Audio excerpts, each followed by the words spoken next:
and welcome His Excellency with a wonderful round of applause. Tupige makofi tafadhali.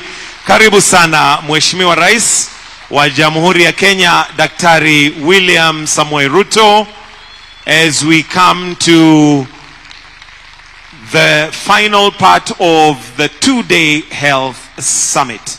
Naomba sote tuwe tumesimama. Kama umevaa kofia isiyo rasmi, tunaanza kwa wimbo wa taifa. Wimbo wa taifa.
Kwa heshima naomba tubaki tumesimama ili tuanze kwa maombi. Nimkaribishe Dr. Salim Salhu na Ben Murkomen watuongoze kwa maombi.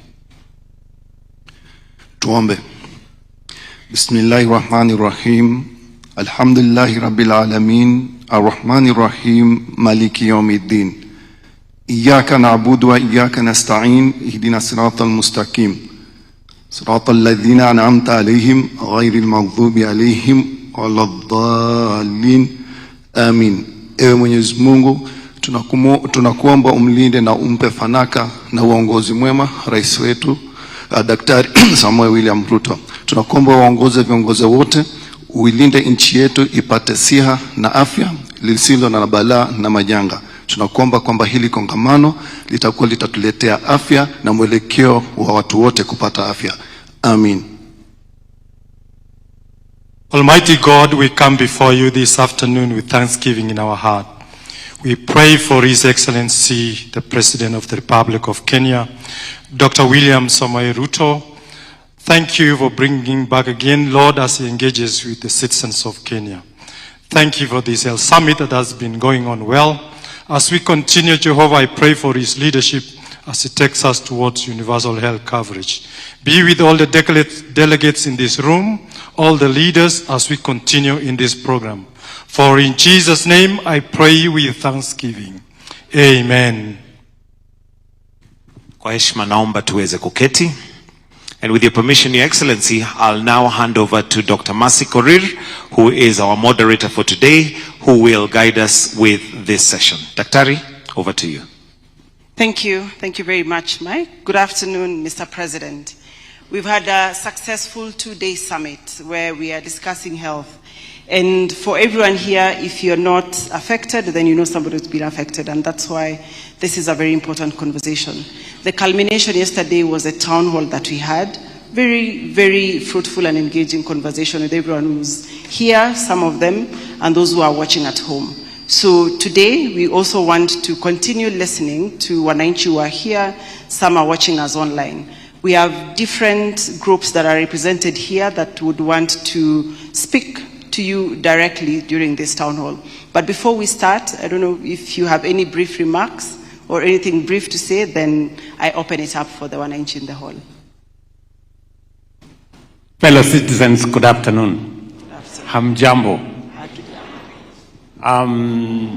Yes, I think this is the second day of this very important health summit. And yesterday and part of today in the morning, We've gone through the motions. From yesterday to today, we have seen the commitments that we made as an administration. We have taken a stock take of what we have managed to achieve, what we have done in furtherance of our commitment to the people of Kenya. And this session is not another session for me to tell you more. This session is a session for me to listen, to get some feedback from the 2 days of interactions in different spaces. I know in our midst we have practitioners, we have health workers, health professionals of all levels, doctors, nurses, clinical officers, and all the other people, all the way to CHPs. We have managers of hospitals, we have my friends, governors who are here. We have those who run our hospitals, suppliers of different items, equipment, medical commodities, and everything else in between. And we have Kenyans who have experienced universal health coverage in one way or another. This afternoon is a session for me and my team to listen and to get some feedback on what you think is working, places where you think we can improve. And also, I would want to listen to some ideas on what you think we should be doing beyond 2030. How would you want this space to look like? What additionally can we do? What spaces can we improve? So that is the session that I have come for, and I have all ears, or I'm all ears to hear from the good citizens who are here, those online, those watching us from home and other places. This is your moment. Thank you very much, Mercy. Thank you. Let's appreciate Mr. President. So for today, I'd like us to start with lived experiences, with people telling their real life stories. And before we came in, there's a gentleman called Shikuku who I met, who was telling me about his sister's experience, had surgery, and he himself also had surgery done. Could we have Shikuku? Let me single him out so that we can start with him. Where is Shikuku seated? There he is. Okay. Tuambie tafadhali. And unaweza kuzungumza kwa Kiswahili ama Kizungu, the language you are comfortable in. Asante. Thank you. His Excellency, Mheshimiwa William Samoei Ruto, all the governors and the MPs who are with us now, and the MCS and distinguished guests, hamjamboni. Mimi kwa majina naitwa Crispinas Kuku Wafula, ni mkaaji wa Takoreti North, lakini kwetu kule ni Bungoma County, natoka sub county ya Bungoma South. Mara yangu ya kwanza kwa experience maneno ya SHA kufanya kazi ilikuwa last year, His Excellency, ambapo sister yangu alikuwa mgonjwa. Wakati alikuwa mgonjwa, ali have to undergo surgery kule Riale Hospital in Eldoret. Alikuwa anafanywa surgery, alikuwa na fibroids of which tulitoa uterus. Na SHA ilitusaidia katulipia 98,600 November last year. Mgonjwa anaitwa Violet Muyoka na Lianya. SHA imekuja kanisaidia tena. Mimi mwenyewe nilikuwa mgonjwa Mechumeru Health Hospital. It is a health center, ilikuwa dispensary, lakini sasa is a health center. Of which nilikuwa mgonjwa malaria, nikalazwa 3 days mwezi wa 4, na SHA ilinilipia 20,000. Si kutoa kitu hata ndururu wakati nilipeana ID yangu. Tena juzi last month tarehe 13 sister yangu ambaye anaitwa Caroline Faiza Simiyu alikuwa amenitembelea hapa Kaongware, akawa mgonjwa, nikamkimbiza hapa Luton Hospital, iko Nairobi County, opposite Coptic Ngong Road. Nilipofika hapo, madaktari wa hapo waligundua alikuwa na septic shock.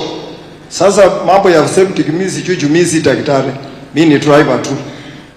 So alipopatikana na septic shock, tukamweka hapo. Before tumwadmit, His Excellency hakukuwa na pale hospitali waliniambia endeni umregister ndio urudi. Kwa kweli Luton Hospital, kutoka Luton Hospital mpaka office center hapa hill, it is 2 km. Nilienda na ID yake, nikaenda na simu yake, mimi nikamregister. Compared to NHIF kitambo, haingefanya kazi immediately mgonjwa akiwa anafanya kazi. Hata kama ni kizuri tu. Tusione kizuri tuseme ni kibaya. Nilimregister na nikakuja nikamwadmit na ilinisaidia pale hospitali. Tayari sisi alifanywa 2, ikalipa yote. CT scan ililipa yote. Alikuwa ICU for 12 days. Ilikuwa inatulipia 28,000 here at Luton Hospital. Wakati tulimdischarge, ilitulipia 369,600. Mimi ndio niliadmit sister yangu. Thank you for na in summary, Mr. President, nataka kueleza kitu kimoja. Is working. Lakini shida ni moja. Ni pale kwa mahospitali ndio kumeosa. Kwa sababu vile nilikimbia kwa office, walinihutumia within 10 minutes. Nimeenda nimeadmit sister yangu na tulilipa mwaka mzima 1,000 ngapi? 6,000, His Excellency. So naomba tu mwenye anasema haifanyi kazi, hacha konjeka. Lakini siku utakuwa mgonjwa, utaona kweli inafanya kazi. Alafu upande wa kuna kitu inaitwa system developer. What is system developer? Mimi niko hospitali, nimekuja kuadmitiwa na kufika hapo kwa mashini ya wananiambia system. Lakini sio system, wanakuangalia kama una pesa, utumie hiyo pesa, kutanganyia ni system. So Mr. President, wakati ukiwa Minister of Agriculture, ulifanyia kazi kwa shamba. Minister of Education nikakumbuka, ukafanya nini? Ukashukisha from B+ ukaleta C+. Sister yangu saa yako university, Mr. President. So ni yeko kuu. Sasa ambia hawa maminister tafadhali, msilete Mr. President down. Kwa sababu ya nini? Yeye ameimplement. Tafadhali simuendeleze tu. Kwa sababu tukiangalia kama level 4 hospital, ukienda huko utatibiwa kila kitu. Lakini Mr. President jana ulisema kuna mashini ya MRI nini. Juzi nimeenda one of the county hospital, I think His Excellency Governor wa Nairobi uko hapa. Nilienda Mbagathi na mgonjwa, mimi ni mtu wa Uber. Kufika huko X-rays walinituma Luton Hospital. Ni nini kinaendelea Mr. Governor? Tusaidie tu, kwa sababu President anaweka bidii. Au watu wako wa ground Mr. Governor, uko na Minister of Health Minister mwenye anasimamia hospitali. Mwambie atoke kwa ofisi atembee, mfuate nyayo za His Excellency Mr. William Samoei Ruto. Thank you. Thank you. Thank you. Asante sana. Asante sana kwa kutuzungumzia. We'll take all the comments, and then at some point we will respond to all of them so that we get as much feedback as possible from all of us who are here. We have somebody with a lived experience from cancer. Somebody with a lived experience from cancer. Where are they in the room? If they are here, asimame tafadhali. Yuko pale. Sawa. His Excellency, Mr. President. My name is Esther Wanjiko, a stage 4 breast cancer survivor, and this is my 4th year. niko mbele yenu na mbele ya wananchi wote wa Kenya nikisema vile SHA imenisimamia. Kila mtu anajua kansa, jeni ya kansa vile ni ngumu. Na mtu akisikia mtu ako na kansa unaogopa. Na wewe mwenye umeshikwa na kansa unagojea kukufa. Sababu ya life experience yenye watu wameshapitia. Lakini niko mbele yenu kusema kansa inaponywa, inapona, na usiogope kutibiwa kansa sababu SHA inasimamia, na mimi am a beneficiary, and I thank God and I thank you Mr. President kwa kuleta hii scheme ya SHA. Cancer patients wanajua vile ni gumu sana, na ile treatment mimi napata ni very expensive, na ni among the most expensive treatment kwa breast cancer. Natumia dawa inaitwa Herceptin, na nikianza treatment 2023 it was costing 135,000 after 3 weeks. You are supposed to take that medicine after 3 weeks. Now wakati huo sikuwa na pesa, na hiyo scheme ingine ilikuwa inasimamia treatment ya cancer, so I had to do a fundraising which costed me iligaramika tu, ilinisimamia tu just 2 sessions. So after that nilikaa tu nigoje nikufe, but fortunately nikakaa after sometimes bila treatment na nika give up. Hatimaye nikaongeleshwa na watu, nikasaidiwa na watu, tukaanza kwenda the kienyeji way. But wakati SHA ilikuja ndio nilianza treatment, na even now I'm under treatment. Hiyo accept tunapata saa hii tunapata weekly, na through collaboration ya SHA with the government with La Roche, hiyo treatment imepungua mpaka from 135,000 to 40,000, ambapo SHA inasimamia everything. Kuna dawa nyingine tunatumia inaitwa Zoladex, saa hii iko bei kali, tunaomba pia ishukishwe ndio tuweze kupata dawa. Pia saa hii ukienda kwa kila boma in Kenya, hakuna mtu utasimamisha hata kwa barabara umuuliza kama ako na rafiki ama familia imeguzwa na ugonjwa wa kansa. Kweli si kweli? Ni ukweli. Kila familia, kila mtu kimsimamisha atakwambia rafiki yangu ako na kansa, mama yangu ako na kansa, baba yangu ako na kansa, brother yangu, anyway. Kansa imekuwa ni kama disaster. So tugeomba hata kama SHA inasimamia, wacha dawa zikuwe free kama za HIV. Tuko tayari kukunywa dawa. Dawa ndizo hazipatikani, na wenye wanapata ziko very expensive. Wacha hiyo tu ya Herceptin peke yake. Zingine tunatoa kwa pesa kwa mfuko. Situmii Herceptin peke yake, natumia dawa inaitwa Zoladex, natumia Anastrozole, natumia na dawa zingine. Then Mr. President, kuna hii after treatment kuna palliative. Umemaliza treatment ndio, umeambiwa uende nyumbani. What next? Sisi tumerudishwa nyumbani, sio mimi niko under treatment bado, but sisi nasimamia cancer patients. Sisi wenye tumemaliza treatment tuko under palliative care, lakini hatuna uwezo. Unaambiwa uende ukule vizuri, hata hiyo mkate ya asubuhi huwezi afford. Unaambiwa kula a lot of greens, hiyo hata pesa ya kupata hiyo greens hauna.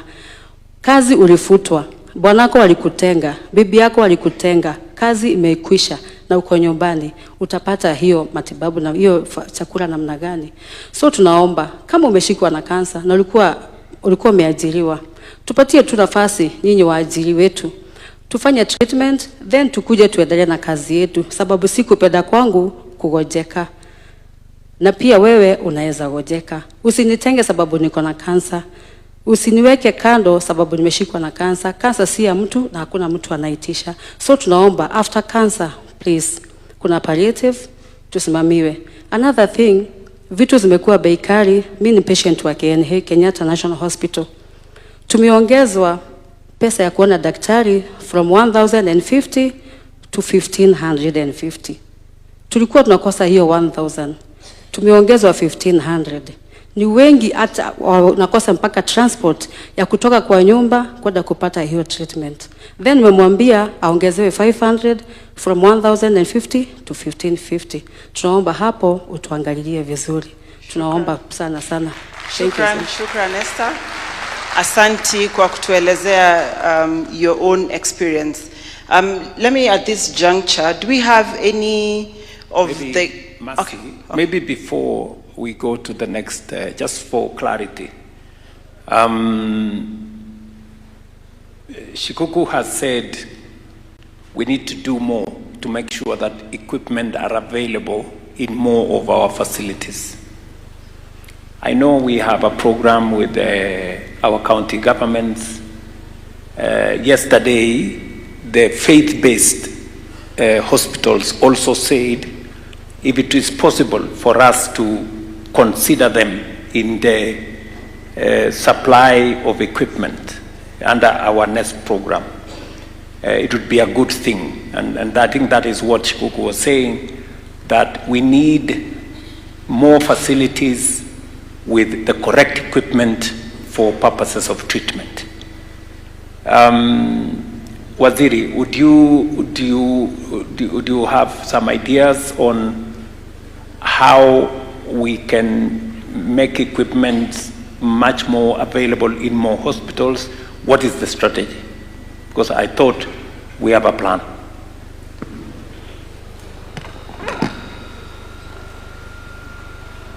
Your Excellency, let me talk for the public health facilities, those which are under the county governments and under the national government. It is very easy to place equipment, and we have done that in over 239 facilities across the country in major equipment. We are only having a MRI in 2 facilities, which we now intend in the next 1 month to upscale to about 20.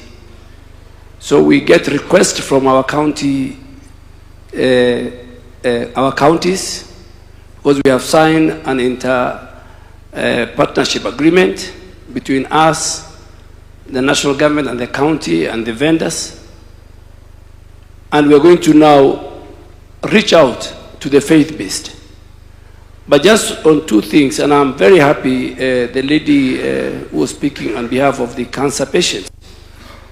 The reduction, the cost of care in Kenya is a problem we must all discuss. Government, the private sector, pharmaceutical companies.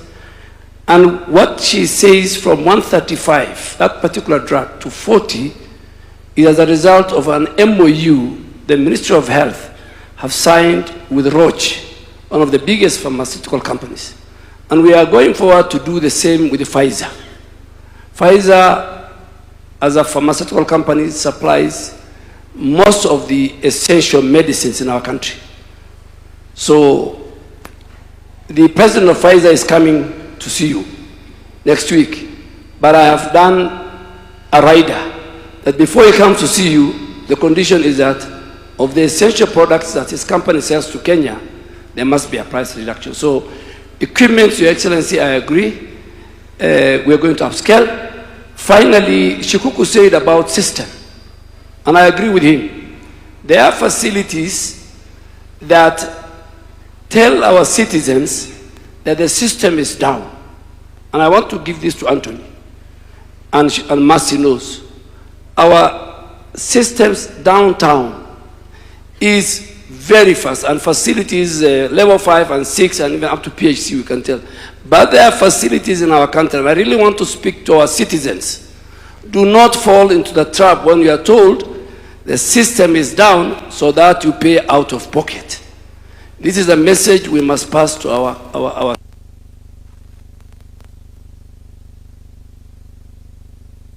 Today, out of the 44 counties, 39 counties at least have 1 CT scan in their sub-county referral hospital. Some have 2, and I'll give the example of Bungoma, in Bungoma County Referral Hospital and in Webuye. Nairobi, I'm sure Governor Sakaja is here, and this morning we had a testimonial from citizens that there are more equipment in the Nairobi County hospitals and facilities before 2022. So I really can only say that, but this is very good. Thank you. Thank you. We will go to the matter of cancer because this is a listening session. Chair of Council, when we signed the intergovernmental partnership agreement, we informed counties and we actually worked with them on the list of equipment available under that program. And it was our expectation that every county will request the equipment which they think will assist them in delivery of service. Is there anything we can do more, Chair, to persuade, to get counties to onboard the equipment? Because I think we had only one county who had not signed the IPA agreement, that was Kiambu County. I'm told last week they have now signed. So there is no reason why every facility in Kenya should not get at least the minimum equipment so long as they have the number of patients that will justify the installation of those equipment. Do you want to say something, Chair? Nairobi Governor might also want to say something. Your Excellency, with respect to the NESP, the National Equipment Support Program, we have intergovernmental agreements between individual counties and the ministry. These can also be amended with respect to what is ordered. If a county that had signed up for 5, say, equipment realizes that they need more, nothing stops them from signing an addendum to request more. And I know in my county, the more we have upgraded facilities, we have actually increased that request. And for a place like Nairobi, I'm sure the governor is going to speak, where traffic of patients is not a problem, there's no reason why, for instance, Nairobi cannot have more facilities with more equipment. The cancer centers have been more regional. Save for places like Nairobi, in the rest of the country, they have been at the, what we used to call the general hospitals at the provincial level. But now there is a lot more counties. By the last count, at least 28 counties now have a level 5. Initially, level 5s were only at the provincial headquarters. I would now expect, Your Excellency, each of these level 5s to set up cancer centers and to ask for equipment through NESP so that we can further decentralize cancer treatment, Your Excellency. Thank you. Thank you very much. Governor of Nairobi, something has been said about Mbagathi, but I know for a fact that Nairobi County is among the counties that we have supplied quite a bit of equipment. Governor?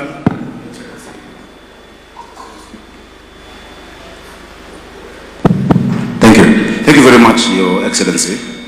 And thank you, Crispinas Shikuku. All our facilities have equipment. But what we want to raise, Your Excellency, is, and I'm very happy about this very candid discussion, where you have provided medicine, we have provided medicine as counties. Nairobi, a hospital like Mbagathi had X-ray even before the NEST program. It's a big hospital. We need to sort out what we call the weakest link. And it's a problem across the country. Your Excellency, let me start with an example. The time I went to Tasia, Kwandege, level 4. And I knew that we had just applied medicine the day before. When I was leaving, a young man, you know, normally they comes and says, Governor, nimekuwa hapa jana, dawa nimambu hakuna. So I said, no, I know those medicine. Give me that list. When you look at what has been asked for, and I forced the opening of the store, it was there. But somebody told him, hakuna dawa, enda kwa ile chemist across the road, because either they own that chemist or they're getting a cut from that chemist. Mara mingi, like today, there's no hospital that should say it has no medicine, for sure. But many times, that weak link is the human link of some unscrupulous people, and we've taken many for disciplinary, and I know my colleagues have gone through the same, who will tell a mwananchi that the machine is not working. I know for a fact Mbagathi has functioning X-ray and all that equipment, including from NESP, all our, I think 45 or so facilities, all level 5 and 4s have been stocked. But how we sort out the place where you're told the machine is not working, because the person telling you that is getting a cut from that private facility for referring people to that facility. Now, there are options we have, Your Excellency. One, we can have a helpline, where if mwananchi ukiambiwa hakuna dawa, tuambie, nimeambiwa hakuna dawa kwa hospitali hii na huyu. Nimeambiwa mashine haifanyi, nimeambiwa kwa hospitali hii na huyu. If you can work with the DHA for that, then we can isolate the individuals, because, Excellency, you can set systems, you've set.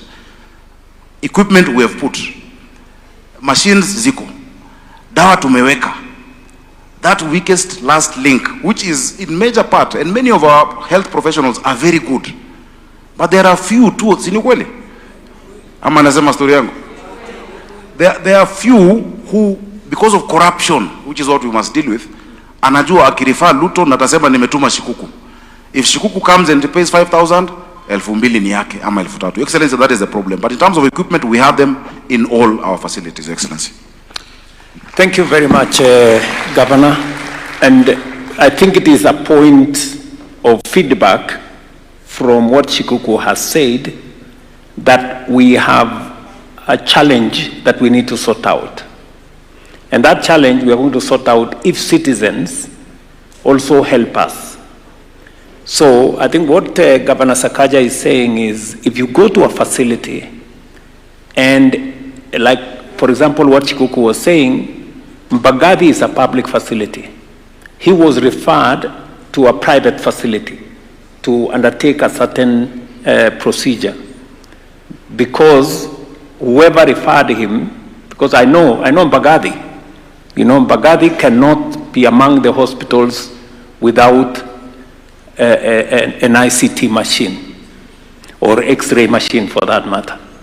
But because that reference benefits somebody in some way, we should therefore, with the assistance of DHA, be able to work with citizens.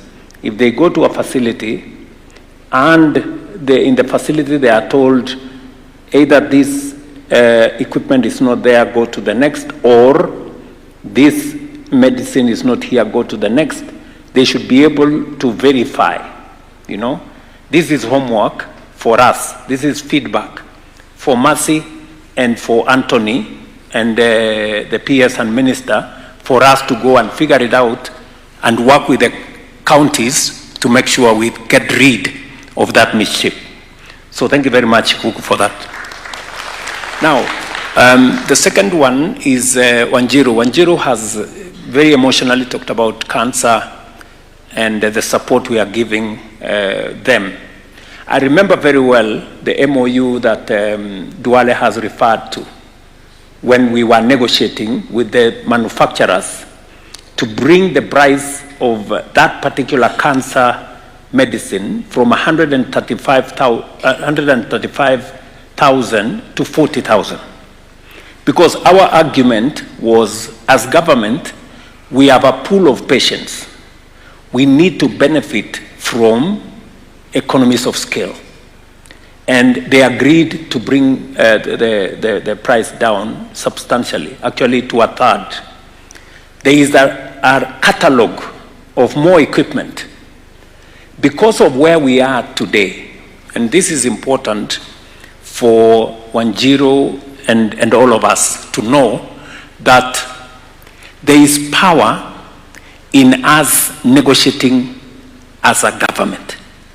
It is the reason why we agreed with the counties that instead of every county going to negotiate with suppliers on their own, let us pull together. We will provide leadership so that we negotiate as a block. That way, we have greater power of negotiation. So, to the point of Wanjiru, we've managed to do with one company, Pfizer. I met the president of Pfizer once. I'm doing another appointment with him because quite a substantial part of the medicine that we are using comes from Pfizer. And our engagement with Pfizer now is that they will not be supplying our facilities individually. They will be supplying us collectively. And that is the point why Duale is saying we are going to engage them this time round so that we can negotiate the prices the same way we negotiated the prices for Roche and all the others. So to your point, Wanjiru, we have understood your feedback. We're doing something about it to make sure that we bring those other prices down. But there is one more thing that Wanjiru has said which we have to answer. Wanjiru has said that there is another 1,000 that has become 1,500. And I think she is saying that it is not covered by our SHA. What do we have to say to that? Somebody help me, whether PS or who? Because, yeah?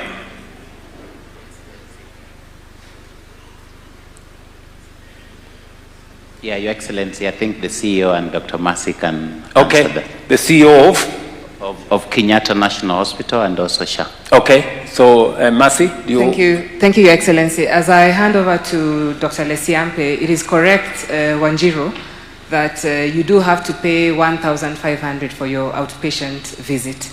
Your Excellency, what we are doing about this is, like we mentioned, at the end of October, we are reviewing a benefit package. And we are reviewing the outpatient benefit package.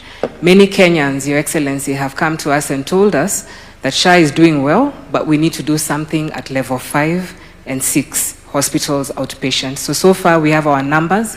We'll be presenting them and defining a plan in how Wanjiru and those costs can be diminished or at least reduced at the end of October, 30th October.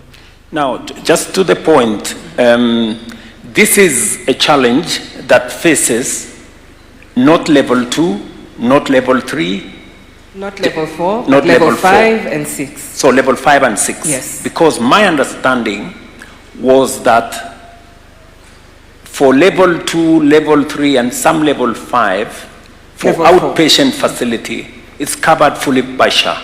Yes, so Your Excellency, just to clarify, level 2s, dispensaries, health centers, and level 4s, specific level 4s, it is covered by SHA on a walk-in, walk-out. But for certain level 4 facility entitlements, level 5s and 6, it's not covered.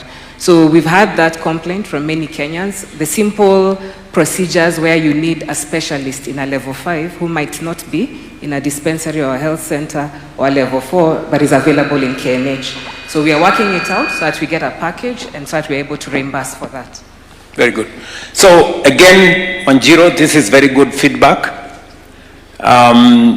We are working on a benefits package for SHA. We had an initial one because we also wanted to be sure that we don't say we are going to pay for so much and yet we had not had an experience of whether we would be able to pay or not.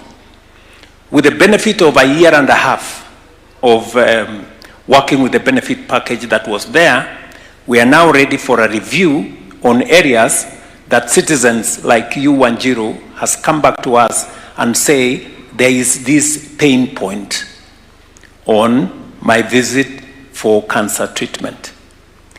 I do not know whether there is any added value the CEO of Kenyatta Ken. I think it has been answered effectively by Masi because that's the truth, right? Lesiampe, do you want to say something?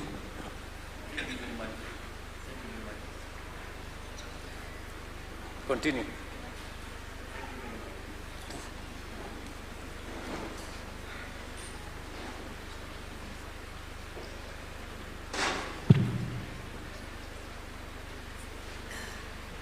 Thank you very much, Your Excellency.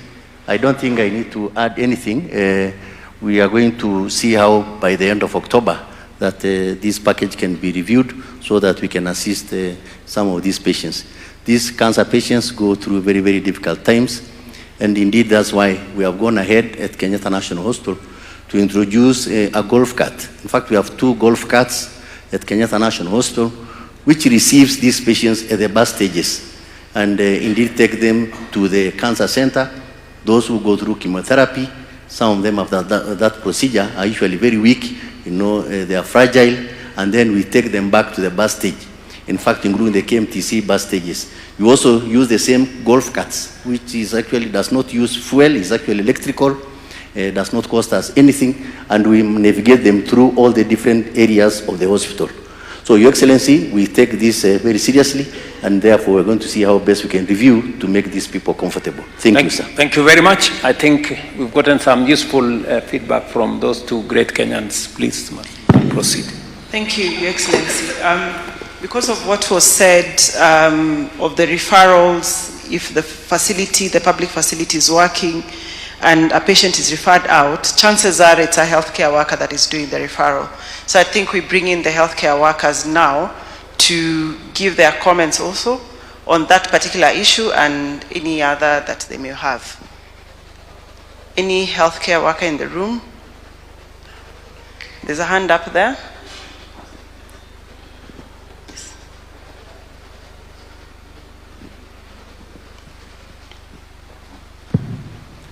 Thank you very much, Your Excellency, and the government officials here. So first of all, to respond to my brother and my boss, Honorable Sakaja, it's true. I'm Dr. Dennis Miskela, the Deputy SG for KMPDO, the Doctors Union. It's true that we come from Kenya. Even these healthcare workers are Kenyans. So we know we come with our weaknesses, that in this sack of healthcare workers, there are rotten apples. And as KMPD, we never shy or defend when healthcare workers make mistakes. We also fall sick. So we know that sometimes that motivation to get that extra money through all those bad ways are there. But then again, as healthcare workers, we will also not sometimes allow ourselves with the punching bag that when there is no drug, wameiba madawa. When the machine is broken down, wanatuma watu nje kupata hizo pesa. Sometimes genuinely those equipment break down. Sometimes genuinely those drugs run out. So let us not punch the healthcare worker. They really go through so much to help. But what I can say that, please, can we have a proper feedback mechanism where the citizens themselves can report? Because even this debate, Your Excellency, about SHA not working, it's not because SHA is not working. It's because somebody has paid for SHA, but when they go, apart from the consultation fee, they have to buy drugs outside, do ultrasound outside. They get frustrated. So what do we do instead? Why can't we have a setup where the governors can promise this summit that drugs will always be available? Not every time you see a lorry bringing cartons, they are bringing the drugs that we asked for. If you could ensure that when a patient walks in through the hospital, and I'm glad that DH has put that system, that when you walk in to when you walk out, you don't pay for anything or buy anything outside. But to expect citizens to come and pay for SHA, then everything else they buy from outside is a problem. But as I move to something else, that right now the healthcare worker is the most demotivated cog in the UHC. Why do I say so? Because on the pillars of the UHC, there are certain things. Financing is one of them, and SHA is doing a pretty decent job on that, I won't lie. We have negotiated the US government deal funding around the HIV and TB. Perfect. Financing, we are doing a good job. On the issues of KEMSA reforms, 80%, 90% fill rate, perfect. We are doing a good job on that. Infrastructure right now in this country, within 5 kilometers, there's a hospital.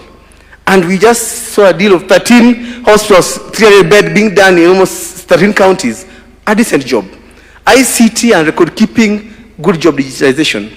The biggest challenge that we must face is the human resources of healthcare. As we sit here, 33 counties have not paid salaries. That's a fact. And they have to pay rent still and go to work with fuel. As we speak here, we have healthcare workers who on the 9th of every month can't access care because governors have not sent money to SHA. SHA has locked them out. So you offer services that you can't get yourself. As we sit here, people are on strike because certain counties, after Ministry of Health availed 8.6 billion to absorb UHC workers, the counties refuse to take them. So we must discuss. Yes, we must discuss as a country. And I really read your manifesto back to back. You say that you have felt the pain of the healthcare worker, and you promise to be a neutral arbiter without compromising devolution. And this beyond 2030 discussion, we must let Kenyans decide, are they happy with how health is being run in this devolved system or not? We are not fighting devolution. We are not fighting devolution. But why can't we let primary healthcare, level 1, 2, 3, be run by the counties? Then the complex, expensive 4, 5, 6 be run by the Ministry of Health. So that if the counties fail, then the 4, 5, 6 is working. If the 4, 5, 6 fail, then the 1, 2, 3 is working. To give Kenyans a reprieve. That's all that we are asking for. Make care for us, the healthcare workers, so that we can care for the patients too. Thank you. Thank you. Thank you. Thank you very much, Dr. Miskela. Allow me to have a nurse. A nurse. Okay, maybe we can listen to a nurse and then we can respond to Dennis, because he has raised a very fundamental issue by way of feedback. We have a nurse on this side. Your Excellency, to protocol observed. I want to begin by saying that, Your Excellency, if there is something you did in this country that will always remember you, is to bring that man in the Ministry of Health. That Eden Twale to the Ministry of Health. And he has brought up a team that is actually working. Plus his PS, Uma Oluga, PS, the most smiling and the doors always open, Mary Muthoni, very welcoming and workaholic. And even Director General, Dr. Moth, and the entire team of the Ministry of Health. Your Excellency, these people are working today. Dear CGs, Your Excellency, we can say we have, first I want to admit, because I must speak with a clean hand, I was one of the serious critique of SHA when it came up. And you know, you used to ask me, it is you who brought SHA because it is us that formed this government. Our issue was not about the services to be provided. Our issue, I was being pushed by the people I was leading. They were saying 2.7 was high. But I can admit to you, Your Excellency, that SHA works. Every month, I spend about 100,000 shillings supporting my people in my constituents. I pay between 6,000 and 12,000 every month. Everyone telling me I'm sick, I say, have you registered SHA? No, I cannot pay your hospital bill. Go, get assessed, send me the assessment, then I pay, you go get treated. It is working. Only that we have a few people who are very poor, they can't afford. You assess, somebody tells you, I have niko na nyumba ya mapati, kumbe the husband built a house and he died. So they give you pay 8,000, yet you cannot afford that. Maybe that's the area that may want to be revised. Your Excellency, I want to thank the Minister of Health. We have had problems, as my colleague said here yesterday. Every year we have been having problems at Ministry of Health internship. We fight, we destroy things, the Ministry of Health. There is one particular year where we broke things, the Ministry of Health, and the interns were surcharged. Today, as we are talking, under the leadership of your able CS, Honorable Eden Twale, there is no breakage, there is no mandamano on internship. That disease has been cured. Secondly, Your Excellency, the issue of universal health coverage, which you and your brother, former president, employed during COVID-19. Through his guiding and support and working with Parliament and all people responsible for revenue allocation, 8.6 billion was allocated for absorption of UHC staff into permanent and pensionable. But as we speak today, nurses in this country are on strike because the county government have refused to absorb these UHC staff. It is our prayer, Your Excellency, that national referral health facilities have acute shortage of nurses and other healthcare workers. Since you have the money, why can't the Ministry of Health just take these nurses and other health workers to the national health facilities? Your Excellency, we can talk about medical products and technology, health information system. Of course, the health information system, Your Excellency, has worked very well. You know, that's why yesterday you said that Kinamugos have been removed from the system. I will want to say, under that health technology, health management system, they should be linked to the medicines and even equipment, so that if Governor Sakaja has supplied medicine to Hospital A, there is somebody somewhere who is in charge of looking at the system and knowing that this medicine is in stock. So that if a client goes and is told this medicine is not there, and he calls that number you want to establish, a person who is not in that hospital will be able to call that hospital and say, our system shows this medicine is in stock. Why are you not giving out to the public, the patients? For us as nurses, we are happy because, Your Excellency, our services we don't refer. Nursing services we cannot tell you go and get it outside. We will give it because we always have it. So we may not be actually affected by that. Your Excellency, a demotivated workforce, a workforce that has not been paid, cannot deliver services. As we talk today, yesterday, Your Excellency, you said all the county government received their share of revenue for the last financial year 100%. County governments today, Your Excellency, have not paid statutory deduction and third-party deductions. They have not paid loans. They have not paid pensions. Some have not paid loans in the last financial year. As we speak today, August is coming to an end. Health workers have not been paid salary for July. They have not been paid salary for August. Will end next week. How do you expect these health workers to go to work, to feed their children, to pay rent? You are embarrassing health workers in this country. If you are a health worker or a public servant and you have been paid salary and you don't pay for your rent and your landlord throws you out, Your Excellency, human resource policy requires that you are disciplined because you are embarrassing the employer, who is government. Now, since we are the ones being embarrassed, what do we do? Can we sack the employer? The only weapon given to us by the Constitution of Kenya under Article 41 is to go on strike. So we are asking, we open a conversation. Are we ready as Kenyans to continue having the healthcare system that is very critical in the hands of devolved system, where only 9 counties, Your Excellency, in this country have had their budget passed up to now? 14 have never submitted their budgets. 24 have had their budget rejected. Are Kenyans ready to have the health human resource with these administrators who can't even have their budget passed, who can't even afford their budgets? This is a conversation that we need to open.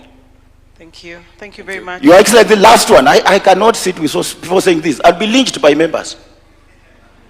I'll be lynched.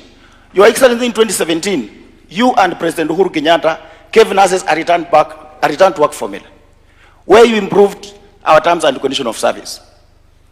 From that time up to now, that return to work formula of 2017, Your Excellency, has never been implemented. It has been a cause for 4 strikes, including the one that's going on right now. I know you have goodwill and you mean goodwill for this country. Through your goodwill, I'm requesting you to ask the chair of the Council of Governors to sit down with us on Friday, have a solution. And SRC should be on board. Because in 2017, we had that CBA, it was taken to SRC rejected. And today, even if we sit with Council of Governors and agree, and SRC rejects, the strike will still continue. So I'm requesting you, I know you mean good well for people, talk to the Council of Governors, SRC, so that we sit on Friday, because we have a meeting on Friday, we complete and send our people to go back and work. Thank you, Your Excellency. Thank you. Do we have any other representative of healthcare workers? Any clinical officer? Okay. He's up there.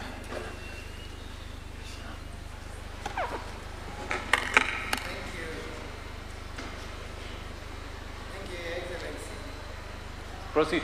Proceed. Yes, and I'm very excited, Your Excellency, to be here today. I think the other time we met, Your Excellency, before you became president in Catholic University, I'm the one who gave you the memoranda on behalf of my good friends from the unions. And we have the other unions for public health and the other unions within the health sector with us here today.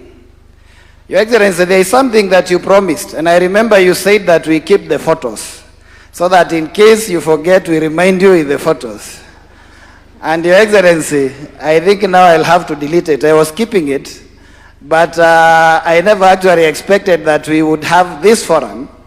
And you know, this is the first time we are having the head of state seated with us to discuss the matters health.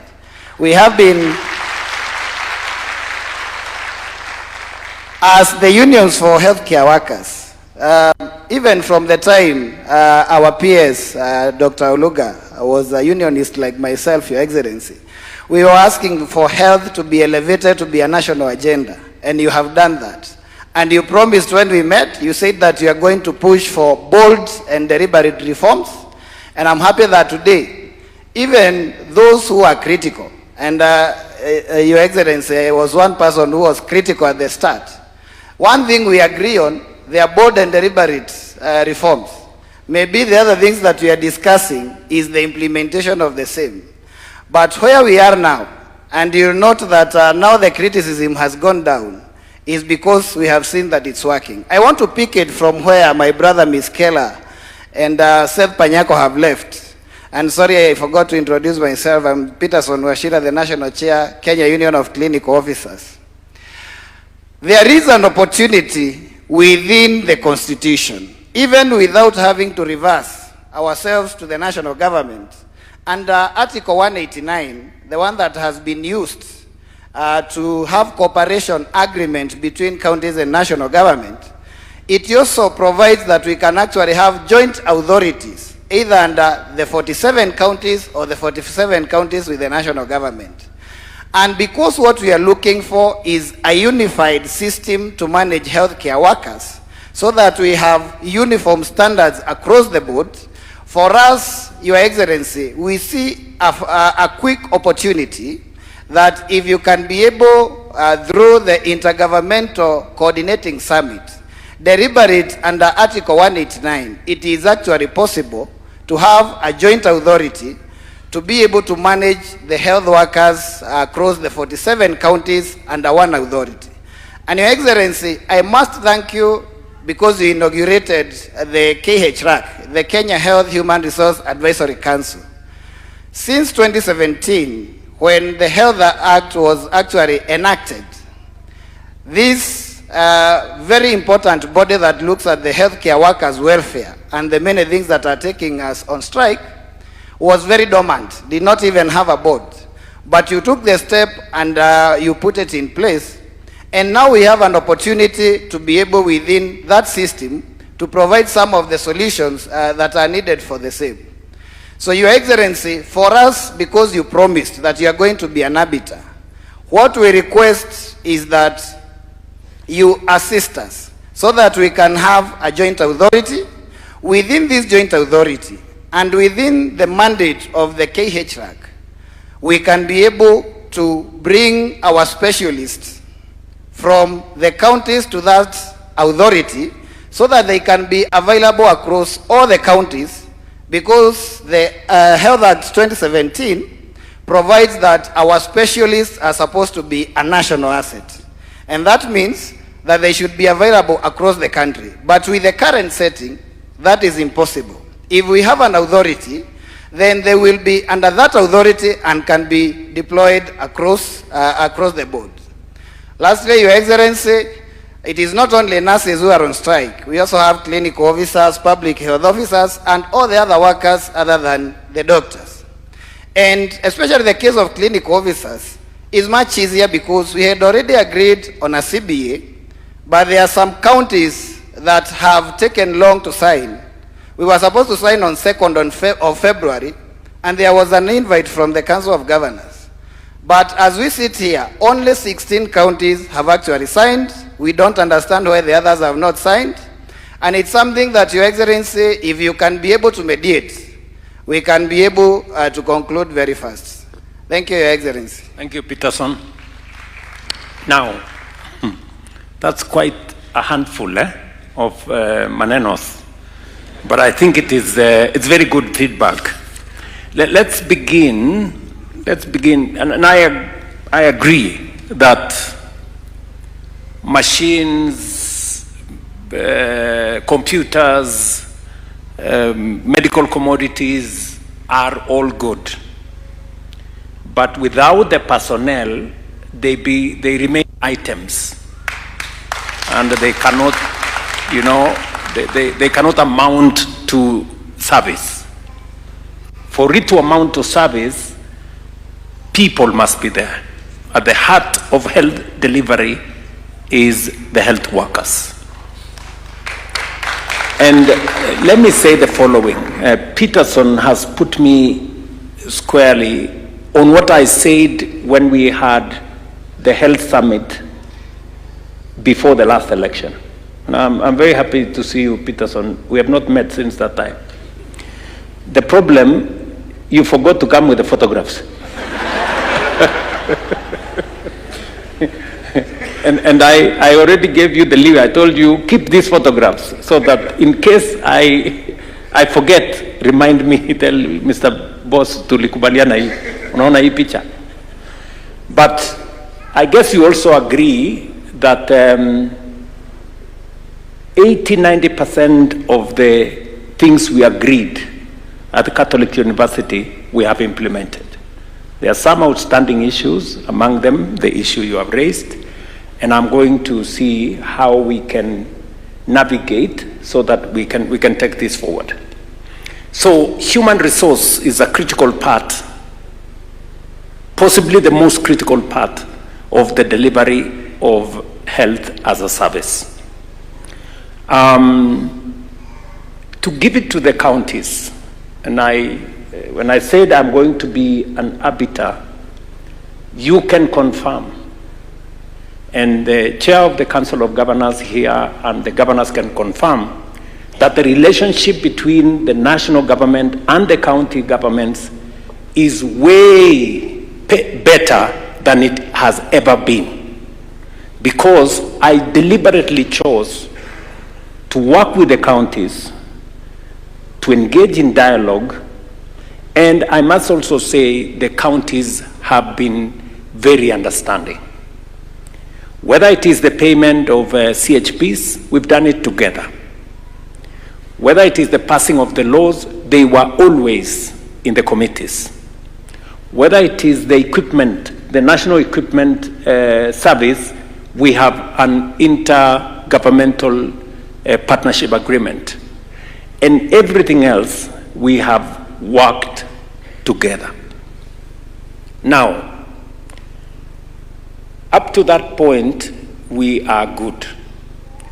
You have raised, Dennis and my good friend Seth there, have raised issues that I'm sure the council will want to respond, because this is not a place for judgment. This is a place for feedback, so that we're encouraged for the things we are doing right, and we are pointed out the things that are not going on in the right direction so that we can improve. It is true what I said yesterday, and the chair of the council can confirm that we have transferred all the resources for last year. We never crossed with any shilling belonging to counties. And the money for July was already paid. The chair explained yesterday the reasons why some counties have not paid the July salaries. But what these good people, representative of health workers, Dennis and Seth, are saying is also correct. You know, a whole, if today is the 19th, right? 19th of August, and salaries of July have not been paid, there is a problem, you know. So we need to tidy up that, because otherwise we demotivate the most critical aspect of our health delivery. I agree with you, and if there is anything that the national government can do to support the counties on that matter, we are willing to go out of our way to support the counties so that that matter can be sorted out. The next issue is the issue you have raised on deductions, and that by the 9th, when SHA says that you haven't paid and therefore you cannot get service, I thought we created a bridge. I thought we, Mercy, you know, because it is not right that we don't provide service because an employer has not remitted the money, which they are going to remit anyway, you know? So I think that we had that conversation. I don't know whether Mwai or somebody or yes. I'm being told to do it, Your Excellency, so because it's hot. Your Excellency, yes, we did have that conversation, and we agreed to move from the 9th to the 25th. We just need to tie up an agreement with Treasury and then be able to work that round. So we haven't implemented it yet, but you did initiate those discussions and give us the instructions that we sit with Treasury and move from the 9th to the 25th, at which date Treasury had committed that all monies would be with the counties and we wouldn't run into this problem. So it is on us, Your Excellency, we will need to implement that. Yes. Yes, Adam. Your Excellency, this is a matter that we have discussed a number of times. That healthcare workers who are treating Kenyans on the 9th themselves are locked out. And when we were at the summit, I think why we kept is that, and the chairman was there at the summit in December, we found out that the majority of the counties were committed to paying before the 9th. Wajir is one of them that has been paying before the 9th. I think what we are not discussing here is the flow during the transition of the two financial years. But Treasury have been dodging. We just need to do an MOU with the National Treasury, because they're the ones who pay both the national government and they pay the county governments. At times even we have a problem with our own civil servants. The chief contribution.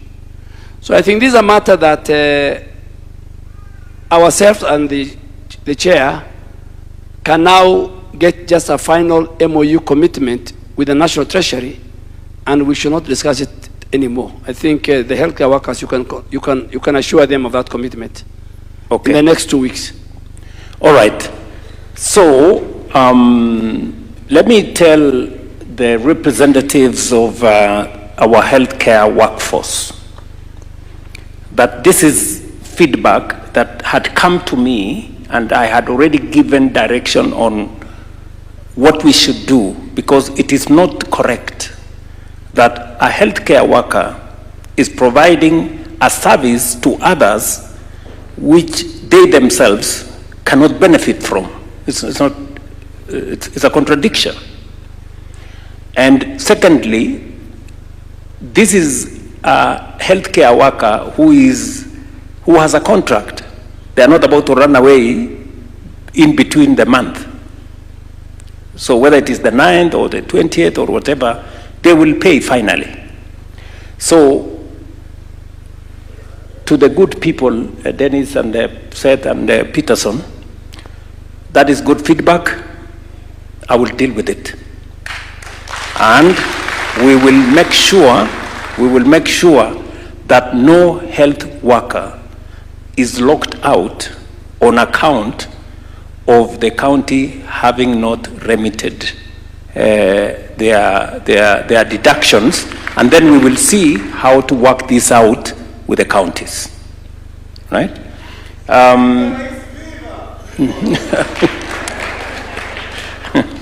Dennis, this is not a demonstration.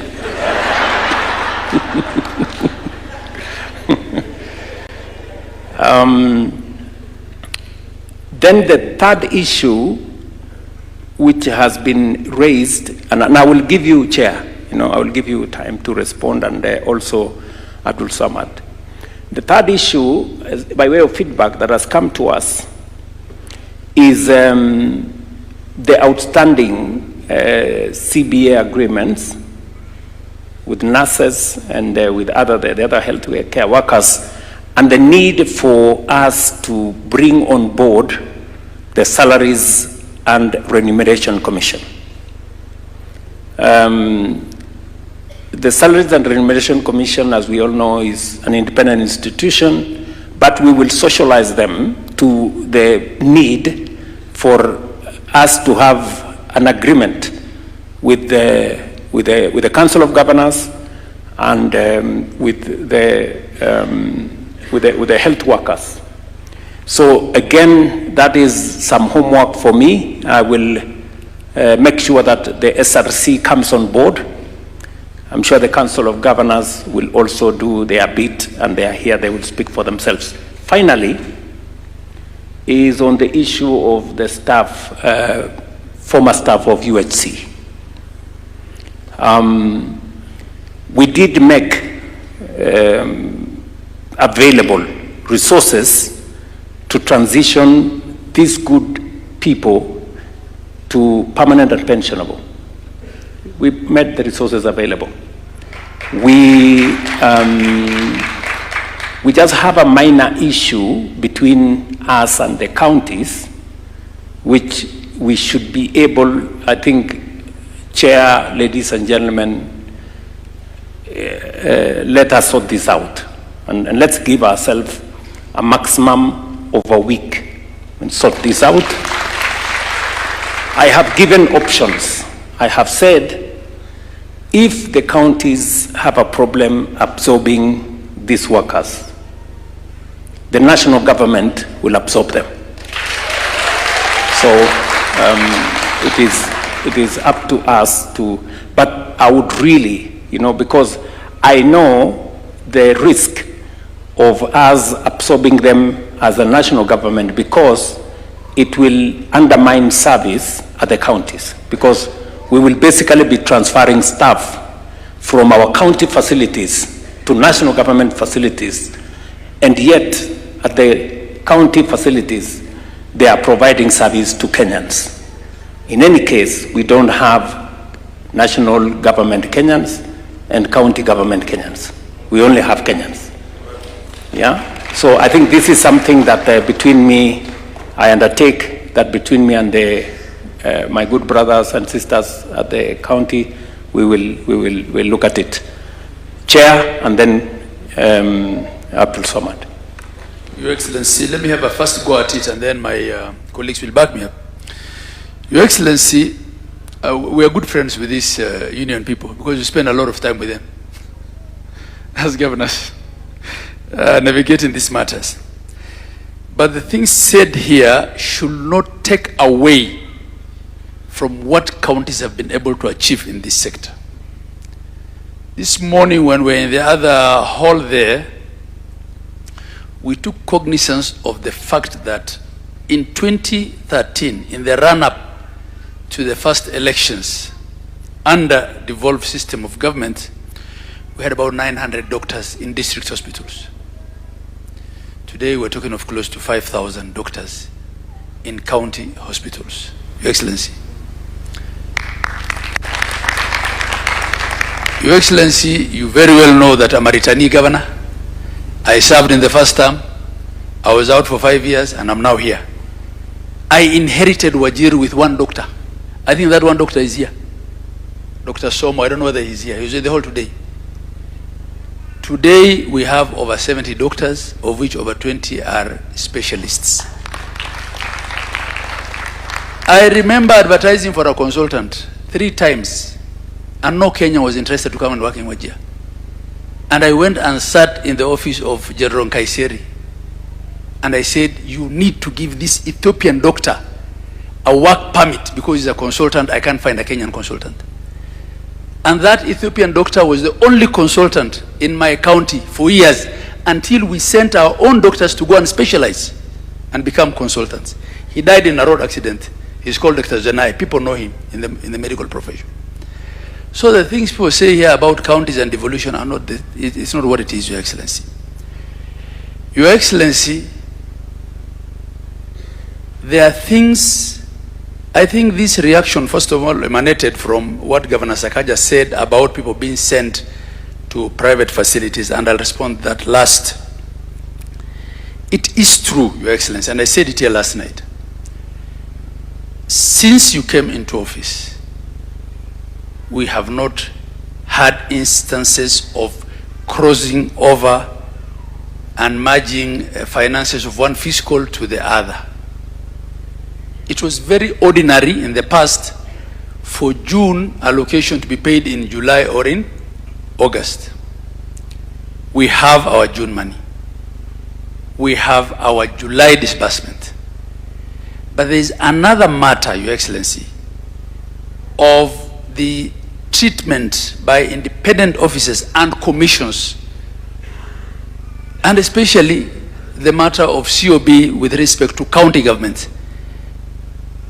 We have asked for an IBEC, which His Excellency the Deputy President chairs, and IBEC will happen on Monday.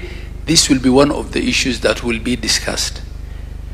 As for those counties that are yet to submit a budget, Your Excellency, those are the vagaries of democracy. Budgets are drawn by the executive, but they're approved by the county assemblies. And sometimes they take their time. And they sometimes, you know, and we don't meet certain deadlines. But the financial architecture has taken care of that. Even when a county has not passed a budget, the law, PFM Act, allows that county to access 50% of the last year's budget within the first 6 months. So those are things that we will navigate.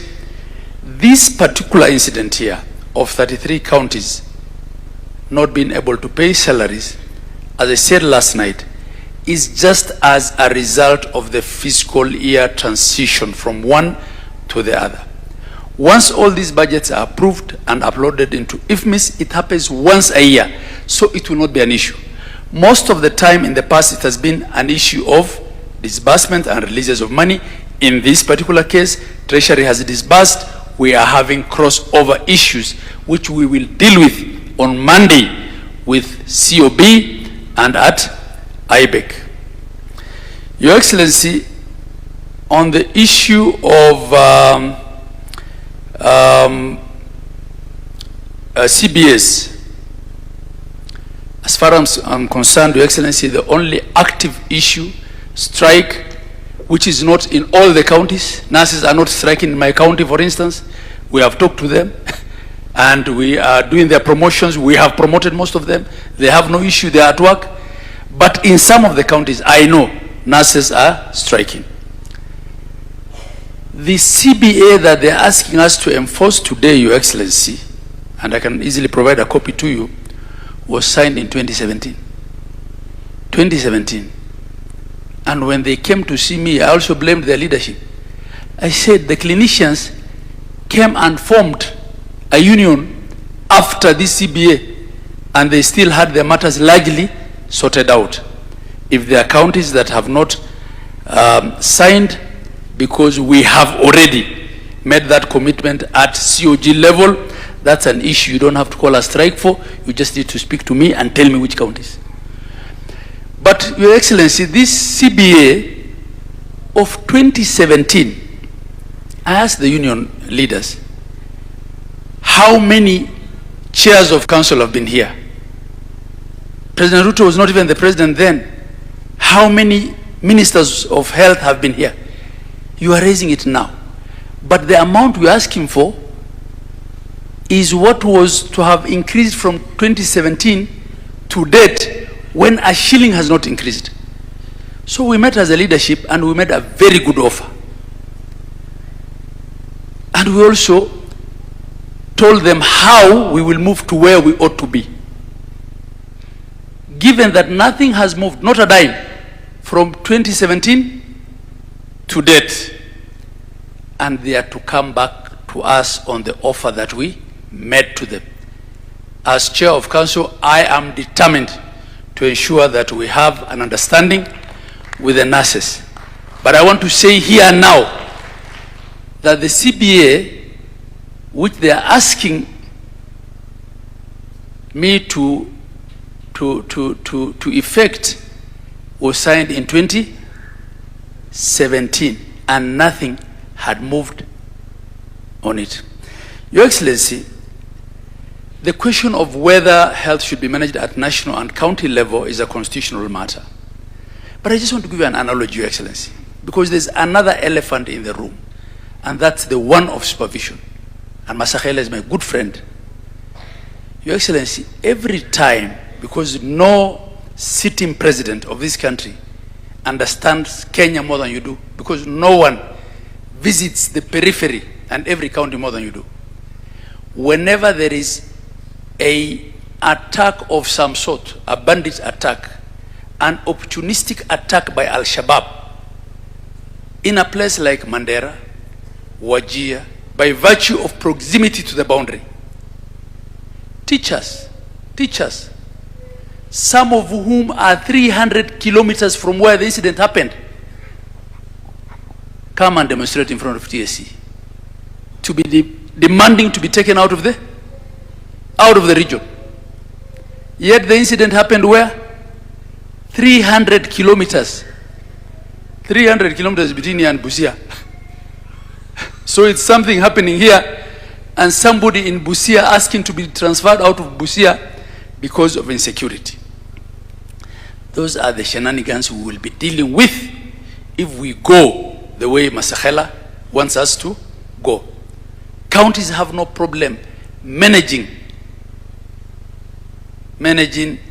healthcare. 5 or 6 of His Excellency's cabinet secretaries were governors managing counties. There is not a single governor today who cannot manage a docket at national level if he gets the opportunity from His Excellency the President. That is not the problem. The problem is systemic issues that we have to deal with. The approval of funding by COB and the like. Your Excellency, coming to the last matter, which is the matter of conflict of interest. Conflict of interest. And I know this is a very, very, and should I say, sensitive matter. Your Excellency, the problem you have in this country, which is a good problem, is that you are running a very democratic country. And democracy limits your hands in dealing with certain things, just the way it also limits my hands as a governor. We have a situation in our counties where doctors who have been trained with government money, some of whom are consultants that counties have been paying their salaries, and sometimes they're away for as many as 5 years. I have one who was away for 9 years. He specialized and specialized further. And then COVID happened, he stayed longer. When they come, what do? They set up specialist clinics next to our hospitals. And they want to use the government salary as a retainer, as a safety net, but earn more money running their private practice. And these are the issues that we are having with our doctors. And I do want to raise it here, but we're having a frank conversation. Those are the issues that we need to deal with. If you are in public service, there's a clip that's going around the last 2 days. I don't know whether whether you have seen the pediatrician in Turkana. A Kenyan, I don't know whether that was on national TV, saying he met this pediatrician in Turkana who does 4 days a month in Turkana. He does 4 days a month. Your Excellency, is it fair for the Kenyan taxpayer to pay a consultant 400,000, 500,000, and there are consultants who earn 700,000? I know consultants who earn more than deputy governors, Your Excellency, and I can provide you with this data, to work for 4 days a month. I think those are the things we need to discuss with. Having said that, Your Excellency, I will make an effort as chair of council to even get into an arrangement for the purpose of salaries, so that we allow counties that are having challenges paying salaries to also have a soft arrangement like some of us do with Kenya Commercial Bank, so that they pay salaries on time. I can face Panyako because I have paid my salary, I have paid my chief, I never delay in doing it, but you cannot come and generalize things here. I thank you, Your Excellency. Thank you very much, Governor. Do you wish to say Abdul something? Samad, please help me. The chair of Committee of Council of Governors, briefly. I think we know each other with the union leaders on first name basis. And I think the number of calls that I get from them and communication is probably more than what I discuss with you. I want to start, an example is Peterson, Kenya Union of Clinical Officers. The last conversation I had with Peterson was actually just yesterday, Your Excellency. And it was myself, together with Governor Sang, that actually negotiated the return to work formula. There's some things, Your Excellency, that are beyond us. SRC is a constitutional body. I have to go out of my way, and the Secretariat, the able Secretariat of the Council of Governors have to go out of their way, because we need a no objection from SRC. I signed, other counties have been able to sign, others are in the process of being able to sign. But even after that goodwill, you're still being told that, and I actually had to call him and tell him there's a level of goodness that we can also be able to do, because if we have signed and have done our part, there's really so much that we can be able to do. The doctors, in fact, I know that I'm meeting them on Thursday, actually, Your Excellency, which is tomorrow. Is it tomorrow? Yeah, on Thursday, I'll be meeting the doctors. Some of the issues that we've been able to do and work on. Today, we're implementing a CBA, including paying salary arrears, including, we actually had to personally call the head of the Ministry of Public Service for purpose of getting a special code for ensuring that we pay the salary adjustments and so forth. The issue of nurses, Your Excellency. Prior to the strike being in place, the Council of Governors had already put a team and they were already negotiating. Negotiations had already started. And even without anything else, the nurses opted that, yes, they want to go on strike. I've heard the issues that have, you know, and it is okay. It is okay because of positions that we hold sometimes, it is important for unions to be more tough on counties like ours. Because of the fact that maybe we speak on behalf of the other governors. But I, like the governor of Wajir, I think probably because of this transition, for the first time, I delayed salaries by 2 days or 3 days. I have no debt with any single employee in the county government, including statutory deductions and everything else.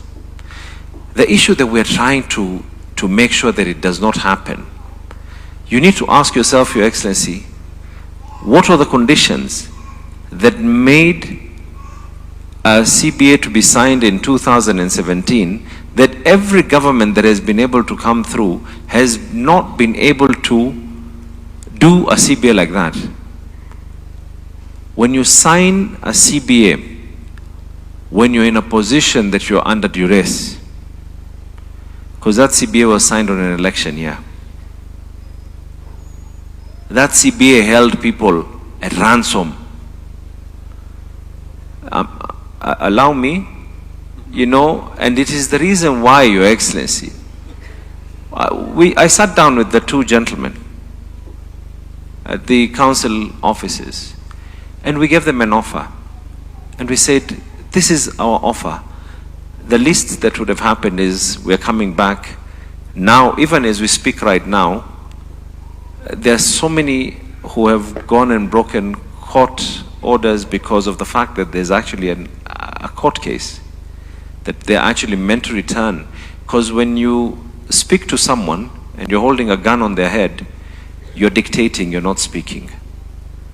You speak under equal terms, and if we've shown that level that we want to be able to speak, the same way I've been able to speak to the Kenya Union of Clinical Officers, the same way I've been able to speak to the doctors, we were able to sort out strikes, and we were able to amicably solve issues to do with many other cadres that are out there. And I think, Your Excellency, amongst the things that are being discussed at IBEC on Monday, one of them is the issue you were talking about on SHA, that if a county has not been able to pay, what happens in a scenario like that. It is something that is being resolved on Monday as we speak in IBEC.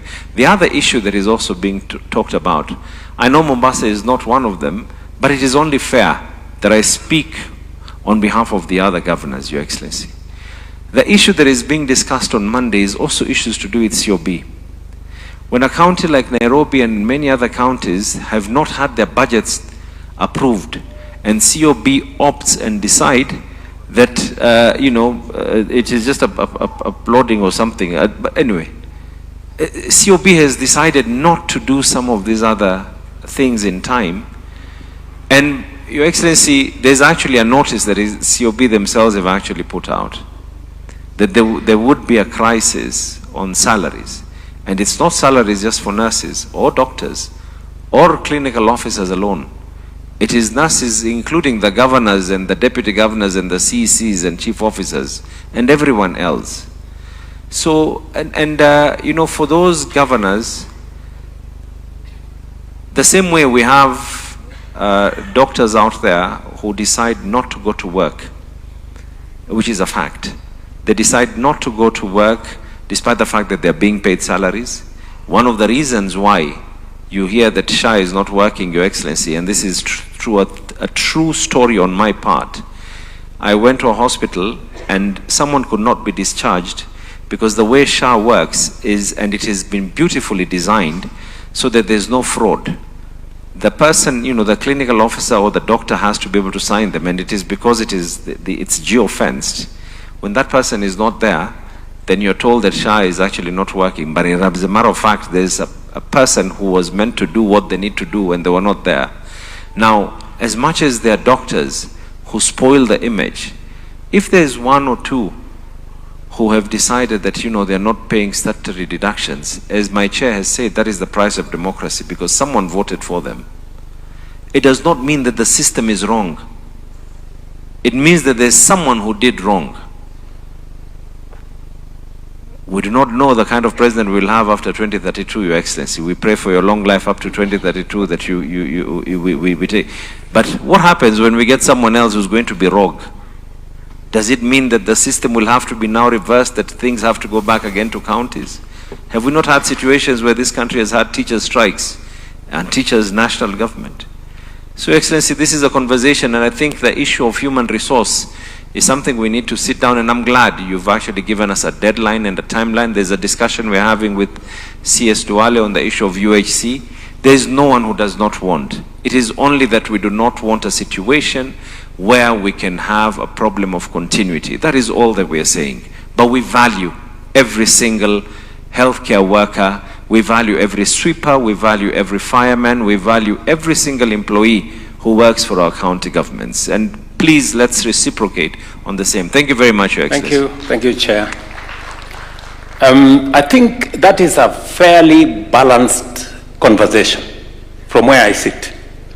Very balanced. I think everybody has said their piece, and very respectfully, but also very authoritatively.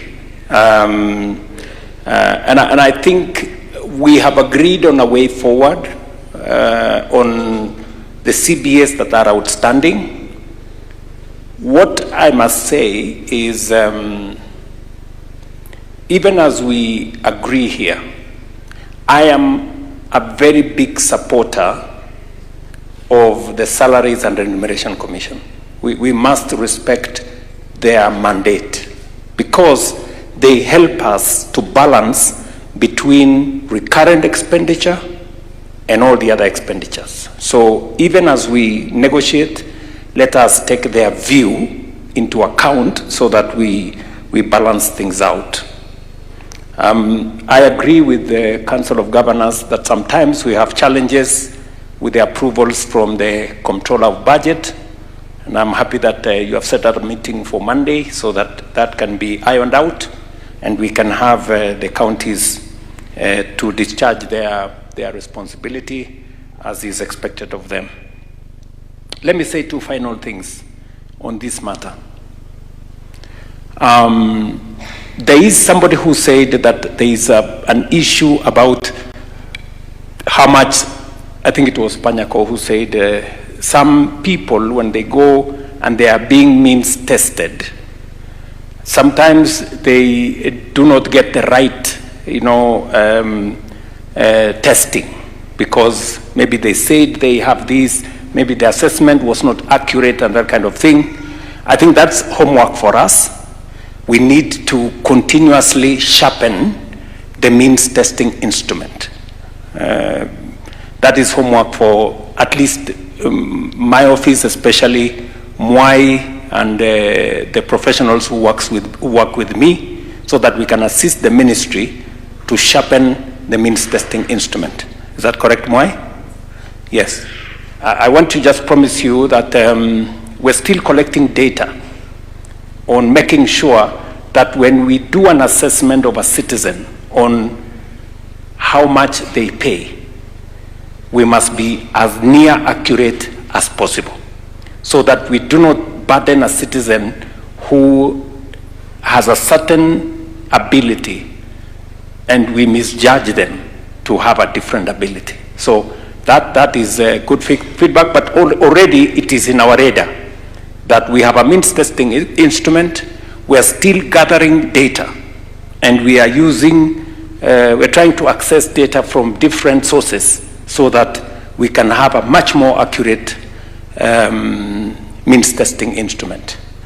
Let me, however, say that there are people who have means, and this is Kenya, There are people who earn more salary, they have better businesses, but you will find them complaining that they want to pay the least, when in actual fact, they should be able to pay more because the assessment that they go through says a different thing. So we must continuously not burden, and I must say this, the people who earn salary, everybody knows their salary. But there are people who make as much money doing business, but they don't want to pay as much as those who have a salary pay. They want to pay less. That is unfair. In fact, the court instructed us that we must be fair. Those who have a salary must pay. Those who don't have a salary must also pay, and they must be assessed correctly. So I think that is an area that we will keep improving as we go into the future. One final thing that was said is on the matter that Peterson raised. I think when we were in that summit, when I made commitments, I said we will find a mechanism which will bring the county governments and the national government into a place where we can discuss health, human resource issues. You remember Peterson? And that is the reason why we set up the KHRAC, right? The Advisory Council. Maybe it is not doing exactly what, maybe it's not very effective. I think we should find a way of making that body much more robust and active before we can explore the opportunity you have said that maybe under Article 189, I don't know whether that is possible, for us to set up an something to deal with human resource. But I think the best place to start is the advisory council that we have. Let's see whether we can put some energy into that organization and see whether we can manage the human resource issues collectively as the national government and as the county governments. And I think we have agreed on the UHC staff. Within a week, myself and these good friends of mine, governors, we will agree on how these workers are going to work and move forward. We have also agreed on statutory deductions. That is my homework. That I will sort it out. We have to, because it's not right for us to deny citizens who are working access to health on account that their deductions have not been received by us, yet they have already been deducted, and they will be paid anyway. We must find a solution. With the treasury, without treasury, Aden Duale, please sort that out. If you need some ideas on how, look for me. I will give you some ideas. I think those are the issues. I don't know whether they are Mercy. Thank you, Mr. President. I think we have discussed the healthcare workers quite comprehensively. Next, I'd like us to have a conversation on renal care. It's an important conversation because in there are issues of non-communicable diseases such as diabetes and hypertension that can cause, complications on renal care. The issues of dialysis, the issues of transplant, and also the immunosuppressive medications that transplant patients sometimes require. So I think we can unpack all of that and have a conversation around it. So we can start by somebody with lived experiences on renal care. All right, you're already up. Please, the floor is yours. Thank you, Master. Your Excellency, distinguished ladies and gentlemen, my name is John Gikonyo. I am the president of the Renal Patient Society of Kenya. I'm also the vice chair of the Non-Communicable Diseases Alliance of Kenya. I am a kidney patient myself, living with a kidney transplant. I got my kidney transplant in 2015 at the Kenyatta National Hospital.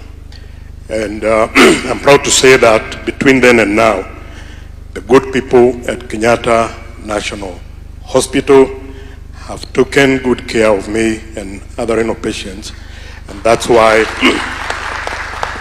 I have known nothing but good health in those 11 years. Your Excellency, I represent a group of people who are considered to be the greatest beneficiaries of the Social Health Authority. And I say this because the cover we have for both dialysis and transplant is, honestly speaking, quite generous. A patient on dialysis in Kenya is covered for 2 sessions every week, each session at 10,650. If you total that for 1 year, it's 1.1 million shillings per year. Now, a lot of people would not be able to pay 1.1 million shillings to pay for 2 sessions per year. And therefore, the 7 or 10,000 people currently living on dialysis literally owe their lives to the Social Health Authority, and we don't take that for granted. The patients who are lucky and able to get a transplant like myself, we have a SHA package which covers, again, 1.1 million. That is for pre-transplant evaluation. Then there is the transplant surgery itself. There is the donor nephrectomy, that's removing the organ from the donor. And then there is a post-transplant management. If you total up all those figures, they come to about 1.1 million shillings. And therefore, we are very grateful to the government and to SHA for this package. And we would like to encourage SHA to continue supporting us. We would like to encourage SHA to speak to us regularly, because sometimes there are challenges, particularly access challenges, that need to be ironed out so that whatever is not going on well can be sorted out. And I would like to pick a few issues. The dialysis package, like I've said, is 2 sessions. But if a patient gets admitted, if a dialysis patient gets admitted to hospital, they are only covered for 1 session. And this is a bit strange, because if you are on dialysis, you are already a patient who is unwell, but if you now need to be admitted, it means your health has deteriorated, which could probably mean you need more dialysis than the 2. Remember, international best practice recommends 3 dialysis sessions. But we only give 2 because that is what we can afford for now, and we understand that very well as patients. But we only get 2, despite recommendation of 3 dialysis sessions, we get 2 because that is what we can get for now. But, and I'm talking about now a patient who is getting 1 session because they have been admitted. So they will even get more sick, because if they are not able to pay for the extra one while they are in hospital, then they will not get well very soon. But what is even worse, Your Excellency, there is a condition called acute kidney injury. And this is a sudden onset of kidney failure, either from an infection, an injury, an accident, or something like that. If acute kidney injury is tackled quickly and intensive care given, which would involve, for example, 5 full days of dialysis, there is an 80% chance that the condition can be reversed, kidney function will be regained, and the patient can go home well. But now when we only allow 1 dialysis session for this patient, because they are any patient, what we are doing, I'm imagining the reason we are doing this is so that we save some money. But what we end up doing, and this is very sad, is that we are saving 50 or 60,000 at the risk now of sending this patient to full-time dialysis, for which we will need 1.1 million per year, and they will have a very bad outcome and a reduced quality of life. So these are some of the things we would like that SHA to reconsider, so that people get the care that they need at the time that they need it, because some of the access rules, unfortunately, are not fair to the patients. We have, like I've said, a post-transplant package.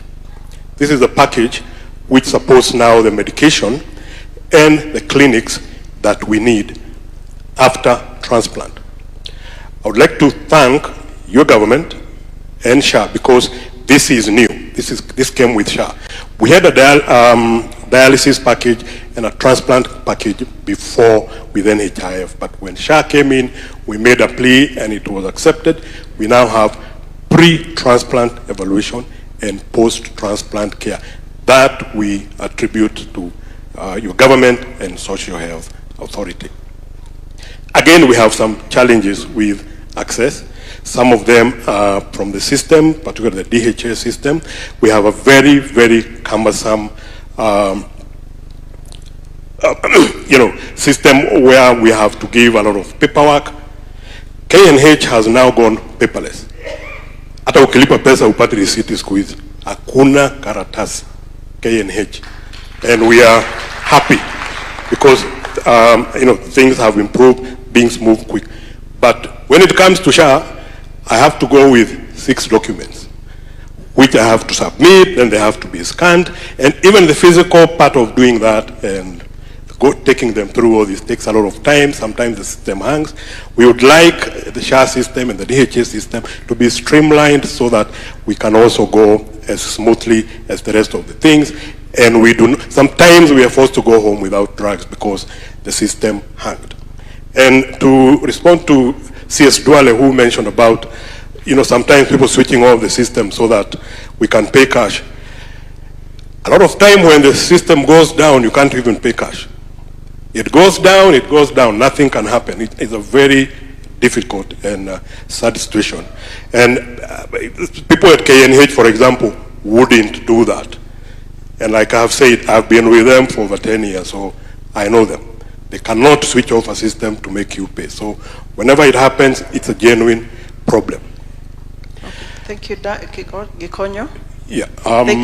Let me just finish, because the President gave us a challenge to talk about beyond 2030. And I have not heard anyone talk about it, so I would like to make some asks on that. And what I would like to ask Your Excellency, and some of these things I would need to seek your personal intervention, is that we need a renal registry. We need that because we would like to make data-driven decisions around kidney disease. We do not have a registry as yet, so a lot of figures we throw around are imaginary. But before we get there, I would like to make a plea to Dr. Mercy Mwangangi and the gentleman from the DHA. I know if you go into your system, you can be able to tell us, for example, how many people accessed post-transplant medication in one period, how many people accessed dialysis. And if you can share that information with us, including with Dr. Lesiampe and her team, and his team, they would be able to make better plans. And I'll tell you why. Currently, that post-transplant package is only available at KNH and MTRH. But they cater, KNH can tell you how many people they have transplanted since they started. But they cater for people who are transplanted in other hospitals, including outside the country. So they cannot be able to predict properly today how many people will come for clinic next Tuesday if they do not have this data. And so they find themselves in problems which they are not able to solve because there is some darkness around how many patients need this service and how do we prepare for them. So we would like Your Excellency for that. We propose that this registry is domiciled at the Center for Excellence for Urology and Renal Disease Services, which we have been promised will be commissioned very soon. And I saw CS Duale inspecting that compound recently, so I know there is something in the works. And if this can be domiciled there, then we can be able to interact with that. And we will have to have, like I said, data-driven interventions and preparations. Now, I would like to bring to your attention, Your Excellency, that the Kenya Blood Tissue and Transplant Service has, for very many years, been trying to come up with a deceased organ donation program. And the reason we are doing this is because currently, if someone needs a kidney transplant, they can only get a donor from within the family. So previously, before the post-transplant cover that I've said came with SHA, a lot of people are preferring to stay on dialysis because when they're on dialysis, they don't pay anything other than the subscription. But if they do a transplant, they need to buy medication, and they feel they cannot be able to do that. Now we have some money coming our way. And the question is, why haven't we seen an uptick in people seeking transplant services? The reason is kidney disease is a family disease. So if I am still being requested to go back to my family to look for a donor, there's a high likelihood that most of them will not qualify, because if it's a genetic disorder, then they are all affected. And that now keeps people on dialysis, because the only exit from dialysis is a transplant. So if you cannot get it, you're stuck in dialysis. We think that your quality of life will deteriorate if you are on dialysis for more than 5 years. So the cure for that then is a deceased organ program, where we can be able to take organs from our dearly departed, and then we can use this for transplant. We can also relax the rule that requires me to go to the family, so that now my friend or my neighbor can donate to me. The Kenya Blood Tissue and Transplant Services has been working on a framework to operationalize the law that is in the 2017 Health Act. And this process has been stuck since 2023 because of lack of funds. I would like to make a special appeal, Your Excellency, and the Honorable CS for Health. Please make sure that this effort is funded so that we can be able to finish, the technical working group that was working on this is able to finish his work, so that we can expand the donor pool in the country, and more people will be able to exit dialysis and go for transplant. Thank you. Just two more. Okay. Thank you. Let's allow others Let me talk about an NCD. I would like to request that, I know we're having an NCD, a census in 2015. Again, looking for data. We don't know how many, for sure, how many people are living with NCDs in the country today. I would like to make a request that during the census, the next coming census, that we put a question on NCDs, so we can have some semblance of data of the people living with NCDs in the country.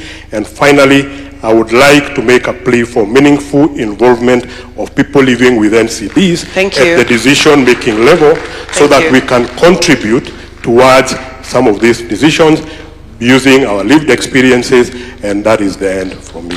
Thank you very much. Thank you very much, Gikonyo. You have packed quite a lot of things, and I could see the President taking notes. We will address that later. Allow me to also just pick 2 or 3 more lived experiences. There was a couple, and yesterday we had a conversation on seeking care in public hospital and those who go to private hospital. Both experiences in a private or public hospitals that wanted to share that story. Oh, he's here.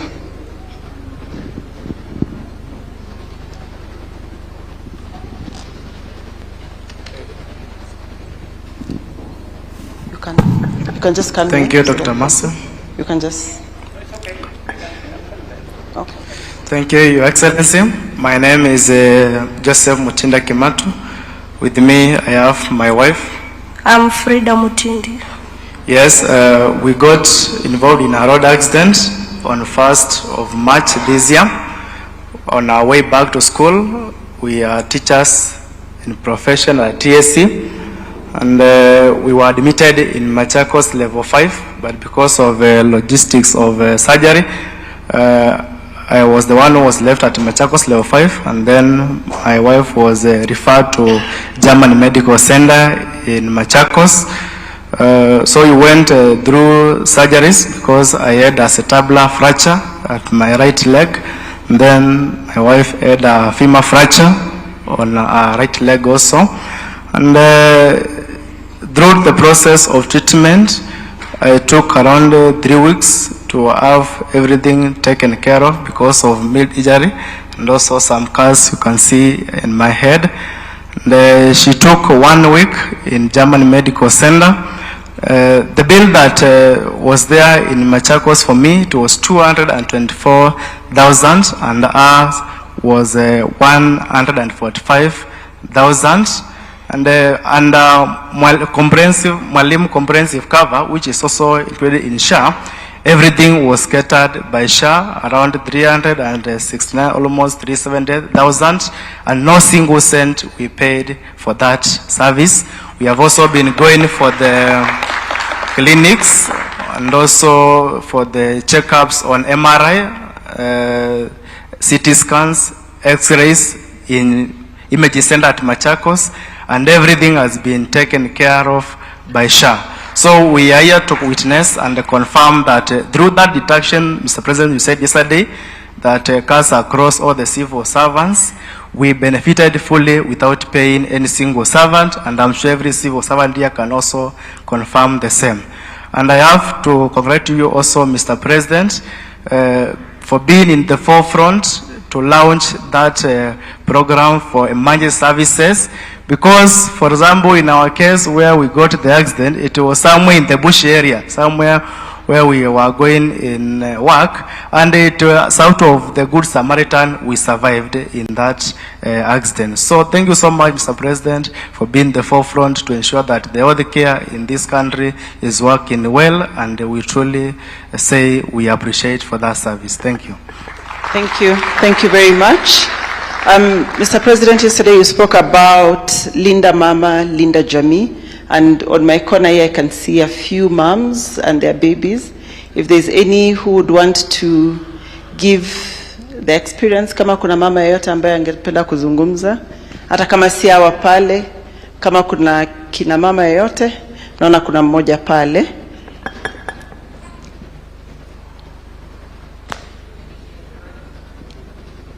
For me, I would like to talk on behalf of mothers with children with disability. Personally, I'm a beneficiary for Tenwek and Bethany Kids Kijabe. Those two hospitals, my son have benefited his spina bifida. He has benefited on the surgeries, the 3 surgeries that were done for him. It was around 300,000, and all of them were sorted out, both in Tenwek and both in Bethany Kids. So personally, Mr. President, I'm so concerned when it comes to early interventions for children with disability, especially when it comes to therapies. I would really ask if SHA can help us in accommodating our kids on therapies, because there is where we have a lot of challenges, Mr. President. Again, we have issues with diapers. Yes, yesterday you guys talked about diapers. Our children also need diapers, because that is where we have so many challenges. We have mothers who are still wrapping their big children with cloths because they lack diapers, and that one is like lacking hygiene when it comes to that. And again, we really like, as caregivers for children with disability, we really like if we can have a mental health rehabilitation, because we have a lot of challenges when it comes to raising children with disability. And also, I would really like to urge SHA if they can help us in assistive devices, if assistive devices can be placed at SHA also, so that most of our parents can see on a better option when it comes to orthopedic area. And lastly, I would really like you, Mr. President, to consider our national days when we celebrate disabilities days. Like September, we'll be celebrating World Hydrocephalus Month. So if you can celebrate with us, we'll really appreciate that. Thank you. Thank you. Thank you very much. We have a team from Moyale, and I know sometimes people who, or Kenyans who live at the periphery, have access. Okay. Aya, simama basi uzungumze kabla tuende Moyale.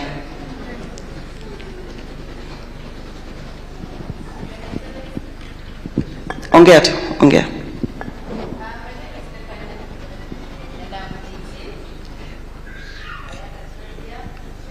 Just raise, weka microphone. Karibu. SHA ilinisimamia kila kitu, and my SHA was temporary SHA and it has already expired. So pia nilikuwa nauliza if I can renew it because I'm underage. Just hold on. Can you begin? I didn't get your first part of your conversation, please. Okay. I'm Stephanie Muya. I'm 18, and I gave birth at Mama Pumwani, January date 2, and I used temporary SHA, and it has already expired. So nilikuwa nauliza kama I can renew it, the temporary SHA, and then bado sijapata ID. Na hiyo temporary SHA bado itasimamia mtoto wangu. Ndo nilikuwa nauliza. Then, apart from SHA, I'm a dropout, and I'm a young mother. Pia ningependa unisaidie. I want to go back to school. That's all.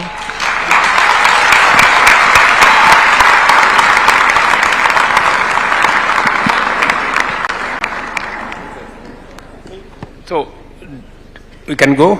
Yes. Okay. I thought first, okay, let us let's begin. Maybe we can begin with Stephanie. Yeah, Stephanie. By the way, I have a daughter called Stephanie. So, Stephanie, back to school, you will go.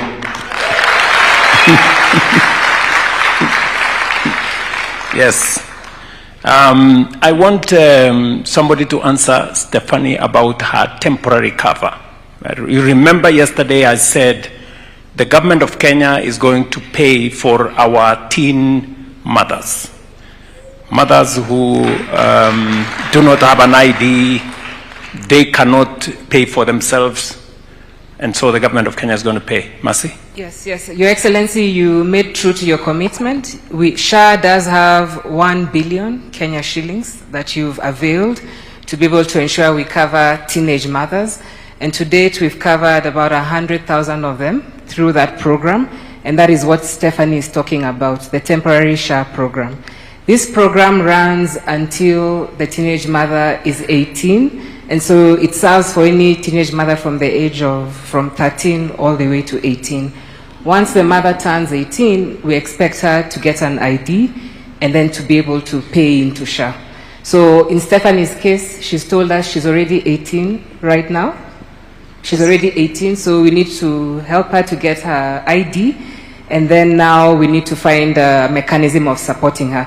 But the program that we currently have, Your Excellency, has served 100,000 teenage moms in the country, fully paid up premium for them and for their family up until they turn 18. So if a mother is 14, she gets cover until the time she turns 18, together with her family.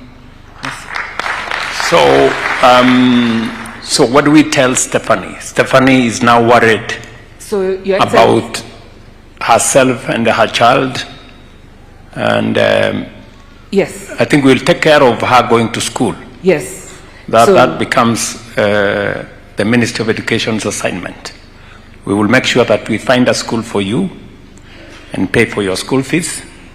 But then, what happens to Stephanie and the child? So, Your Excellency, because Stephanie is yet to go to school, it means she doesn't have an income, so we can enroll her in the SHA sponsorship program that you've also availed resources for. So, does she qualify under the program we have for indigents? Yes, she does. She does qualify for the indigent sponsorship program. Okay, so Stephanie, you remember yesterday I said we have 560,000 Kenyans who we pay for. So we will make it 560,001. And Stephanie. So please include her in that program. We shall do so, Your Excellency. Now,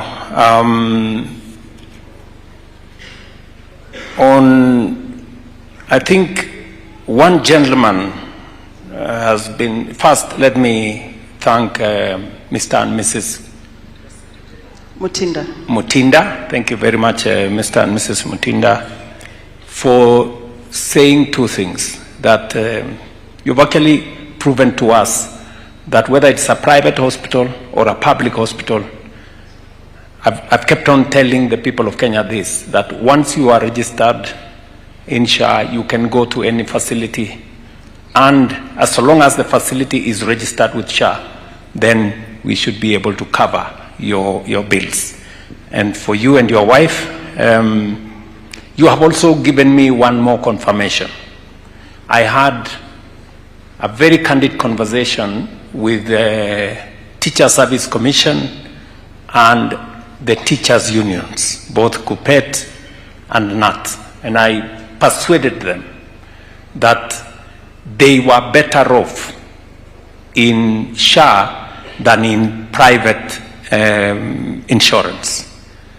I think what Mr. and Mrs. Mutinda have shown is that that is actually correct. Because today, teachers who had access to one level 5, level 6 hospital, today they have access to all the hospitals. We've expanded cover. Teachers can go to as many facilities as are available in their locality, and we've made the cover much, much better. And congratulations, Mwalimu, and Pole for the accident. Now, we have one wonderful gentleman, Mr. Gikonyo, there. Thank you very much, Mr. Gikonyo. You are a wonderful Kenyan. You have given us so much feedback. I have written my page, and I've turned over the page to write some more on some of the feedback that you have given us. I like the fact that you agree that we have improved on the cover from what was 400,000 for transplant. It's now 1.1 million. That's correct, Mr. Gikonyo? And from what was covered in dialysis, we have enhanced the amount so you can access more facilities. And we have done many other things to make the life of people like yourself and others who are living with non-communicable diseases, their life bearable and better. You have, however, raised a couple of issues which I want us to address by way of feedback. You have raised the issue of acute situations that if we handled them differently, maybe we would have a better outcome. I don't know whether my team has any views. You know, is it something we can carry as feedback and homework for us to go and think about by way of improving the cover? Because I think the suggestion he's making is, yes, we may be making a little saving by limiting the number of dialysis. But if we dealt with it early, maybe we'll have a bit more sessions, we could actually save the kidney. Is it something that doctors can verify that that is the case? And if it is it something that we can onboard as a different approach to this, as Mr. Gikonyo said? Thank you, Your Excellency. Yes, we actually have the head of all the kidney doctors in the room. If Dr. Wala is in the room, oh, good. Dr. Wala can confirm that acute kidney injury. He's a specialist. Please talk about it before. Thank you very much. Thank you, Your Excellency, and thank you for this invitation. Dr. Jonathan Wala, the chair of the Kenya Renal Association. My colleagues call me president, but now I'm in front of you. I cannot use that word. John Gikonyo is a good friend of ours, and you have worked a lot in the renal space. Acute kidney injury is an acute situation that can affect anybody, especially can affect children with severe diarrhea, can affect mothers during their pregnancy, or anybody who becomes sick. During that period of time, unfortunately, we don't have several things about the cover. The first one is about the way to do dialysis. That means there's no cover for the insertion of the catheter itself. And that's a major hindrance into entering into dialysis. The second one now is what Gikonyo has pointed out about the once a week cover. And that's what we want to try and see whether SHA can address that to improve the outcomes of kidney failure patients. Beyond that, there is care for that kidney patient so that we don't have anybody else coming back for chronic kidney disease and therefore a maintenance dialysis that costs a lot of money. And that's what we are looking forward to SHA addressing. Thank you. Thank you very much. Your Excellency, I wanted him to come in just so that as you give us that homework, we're able to be aware that these would be many, many cases, meaning they would have, and he's right, they would have a cost implication. So all the mothers, should they lose blood while pregnant, delivering, they become potential candidates of AKI. And so it's many Kenyans as opposed to the 25,000 who we currently have on continuous chronic dialysis. But we will do the homework and do the numbers with Prof. Jauko and determine what the impact would be, budget impact would be. Thank you very much. Again, it will go into how we improve the benefit package and all that, but it has to be costed because we do not want to make a commitment that we are going to cover when the resources are not adequate. We must, for every commitment we make, we must work out the numbers and we must be able to pay for it. Otherwise, we can make this progressive. We can take it to the next level, assess it for a while, and then see what we can do. That good gentleman, Mr. Gikonyo, has also told us that we need a renal registry because he has said data is very important. Is that correct, Mr. Gikonyo? So, my good friend Anthony, it is possible for us and it is necessary. The reasoning given by Mr. Gikonyo there is to be able to effectively provide interventions, we must have a good body of data. Numbers are important. There are some people, Mr. Gikonyo, who are telling us that numbers are not important.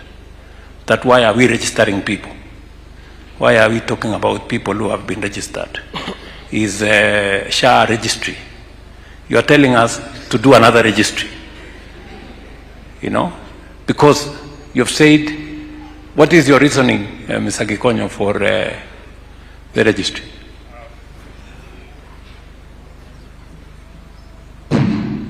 It's working.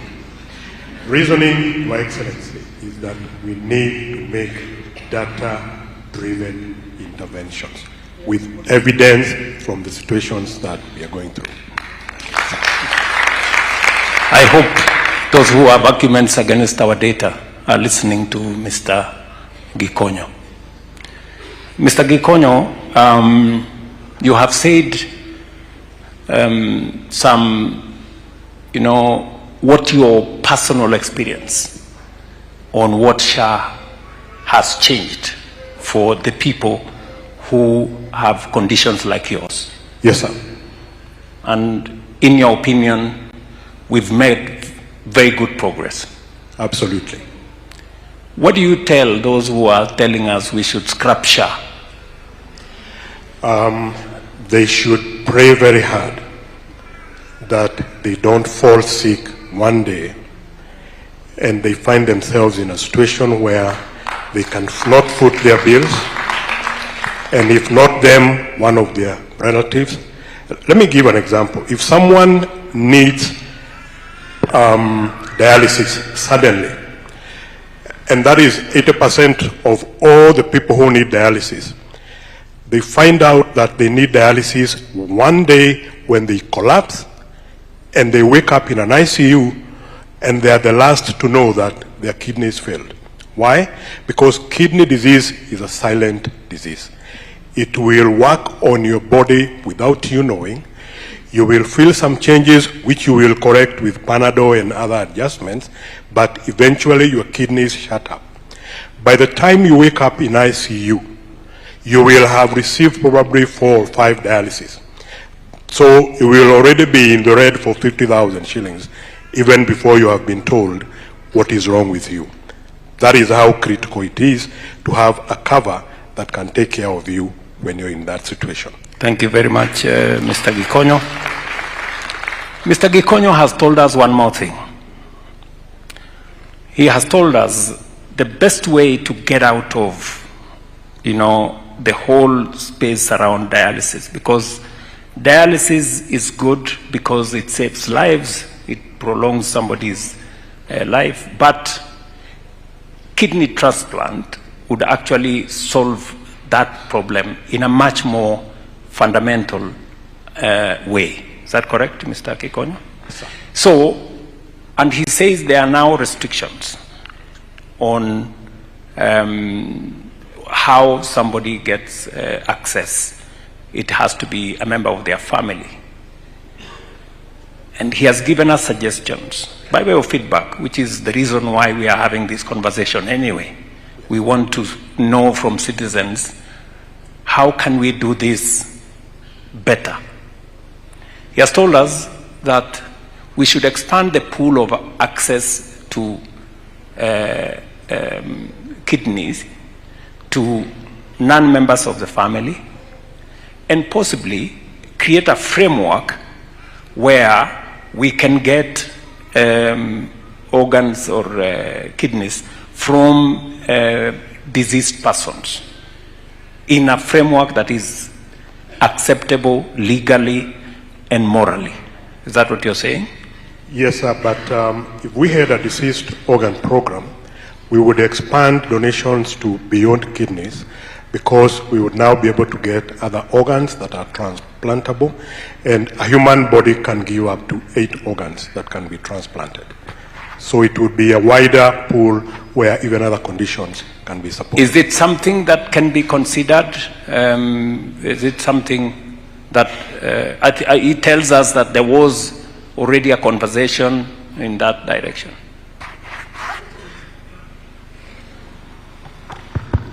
Your Excellency, we are, as a country, we didn't have enough policy and legal framework. But after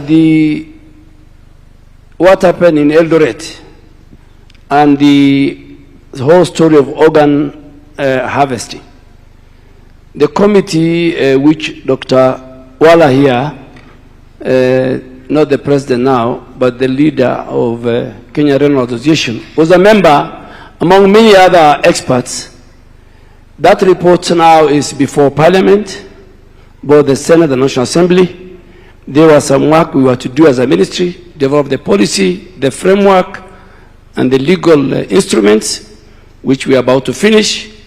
Parliament is ready and waiting for us so that we present to them, so that as a country, first we have the framework, the legal, and the policy, which I will bring to Parliament and the Cabinet.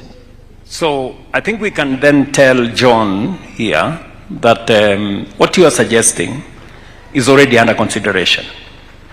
We must, however, guard ourselves against what we saw in the past, where citizens were duped into organ harvest scheme. Some of them, their organs were taken without them even knowing. And some of them were, conned and things.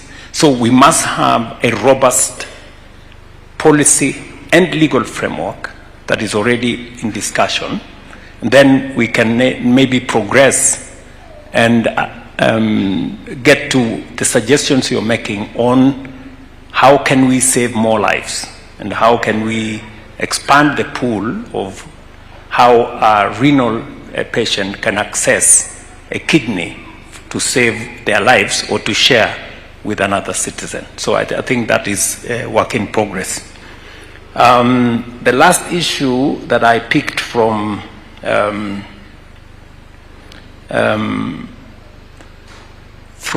my good friend there is they need better participation in the policies that we are implementing. And I think he is just speaking to a constitutional principle.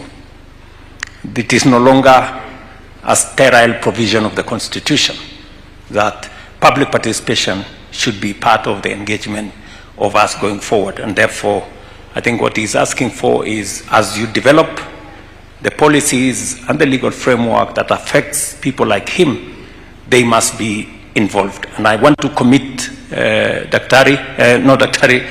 Bwana Kikonyo, that is going to be the case, and you will you will participate. Thank you, sir. There is one more good lady. Sorry, I didn't get your name.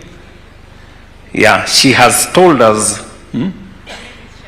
Sharon has told us about children living with disability and caregivers who are supporting children living with disability. And she has recommended two things.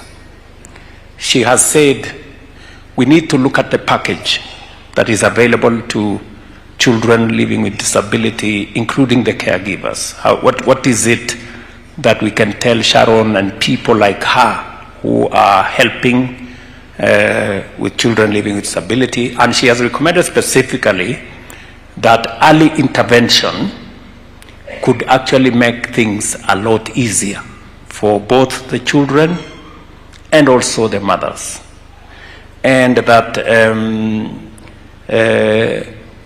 these are children who deserve, support. What do we have to tell her? Mercy, do you?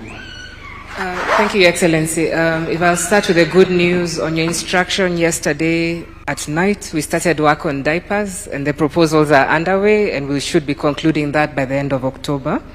And Prof. Jaco's team has already started looking at that. On what Sharon has raised, it is another area of progression that we need to work to. A child who has spinal bifida, which is a condition where the spinal cord grows outside of the body, requires care for life. And so it means that this child requires physiotherapy, speech therapy, nutrition therapy, almost every day, if not every other day. So what we need to do and what we are going to do is do the costings of that, determine how many Kenyans would be needing that service, what again the budget impact of that is, and how SHA can finance it. But Your Excellency, there's also one more area where the Council of Governors can support us. Kenya over the years has not invested in cognitive disabilities for children. We do not even have the right specialists in place. We have very few speech therapists, very few autism doctors, very few doctors who deal with those conditions. So there's some work that the ministry together with COG needs to do in training, in building this workforce, and then also in building the facilities that come with this. But from a SHA perspective, we're going to review the package and see what we start with. Do we start with 2 sessions of speech therapy a month? While we know that you require more, it's a progressive journey. Okay. Sharon, I think we do not have good answers for you. Let me say that. But it is good homework. This is a space that is new. It is a space that maybe was forgotten. But I agree that it is a space that we must begin to, think about, whether it is mental health. It's becoming a very serious challenge.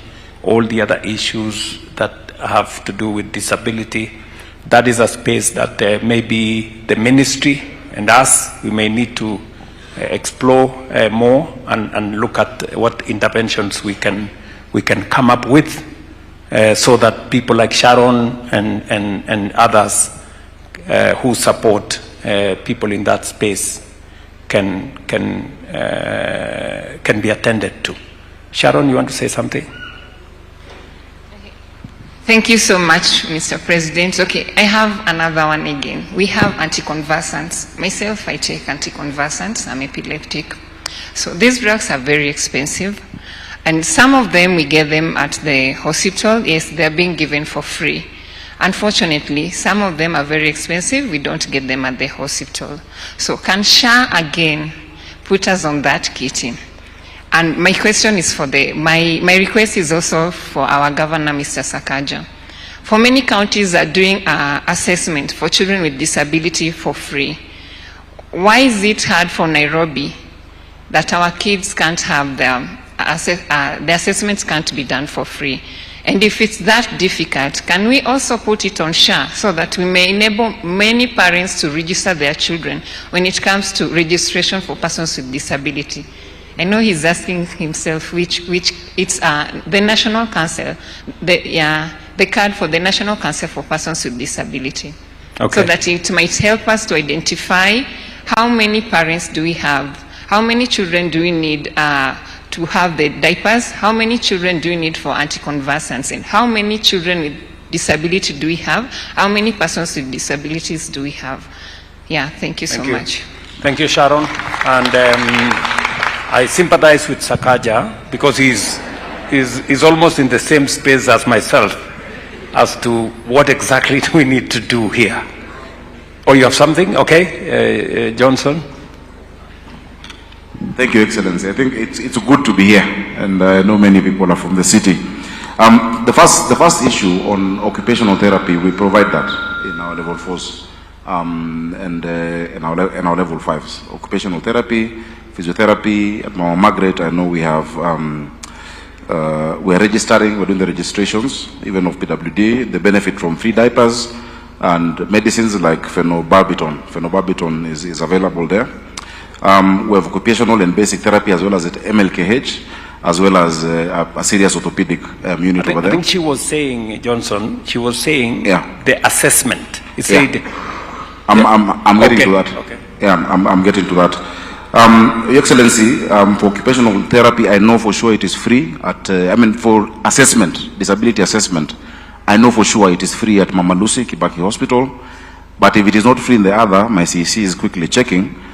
It will be free from tomorrow if it is not. I will direct that it is done. In case it is, that is very easy. And I know they are listening. But I'm just confirming, I know for sure it is free at Mama Lucy. We'll make sure it is free. I don't think you need to be charged for just that assessment, Your Excellency. Thank you. Thank you very much.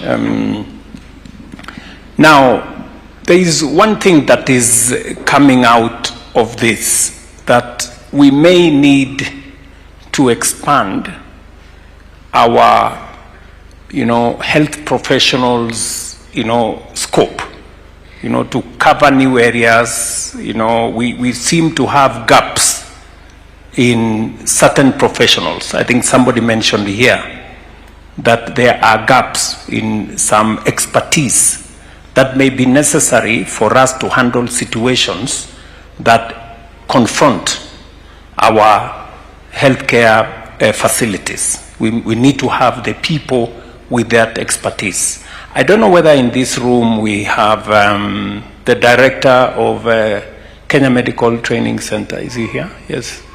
Yes, Daktari, last year we had a conversation. And we had a conversation on, expanding the footprint of your organization. You also brought to my attention that you needed to hire more lecturers so that you can expand the courses that you are offering in our Kenya Medical Training Center. In the context of the conversation we are having, listening to Sharon and the professionals we need in that space, listening to others here, and the feedback we are getting from people, in this year's budget, we have provided money for you to hire an extra 1,200 lecturers and people who will help, in your teaching facilities. In this year's budget also, when you did request me, we've also made money available for students at KMTC for Higher Education Loans Board. I think 390 million or so. But I also understand that that money may not be sufficient. And I want to tell the good people, health professionals who are training at our Kenya Medical Training Center, that now, as we improve on the package for tertiary education, we have taken the law to Parliament on tertiary education placement and funding bill that will now cover all students at KMTC to access funding for their training, so that these gaps that exist at the moment, we will settle them. What do you have to say, Daktari, on listening to this conversation? How do we, or how will your organization, with the pool of health professionals that you are training, how will your organization help us and help, citizens who have different conditions, who require different professionals? How do you think we should approach this? And what kind of support do you need from me to be able to provide for beyond what me and you and PS Muthoni here discussed? Thank you, Your Excellency. My name is Dr. Kelly Olwach, CEO, Kenya Medical Training College. Your Excellency, to start with, KMTC has increased the number of courses from 98 to 126. That is 28.6% increase in the number of courses. Your Excellency, thank you. We are talking about speech therapy.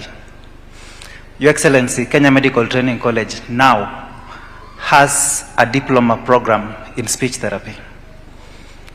We also have a higher diploma course in speech and language therapy, and also a higher diploma in audiology. Your Excellency, I'm cognizant of the challenges that children with disability face, one of which is delayed speech.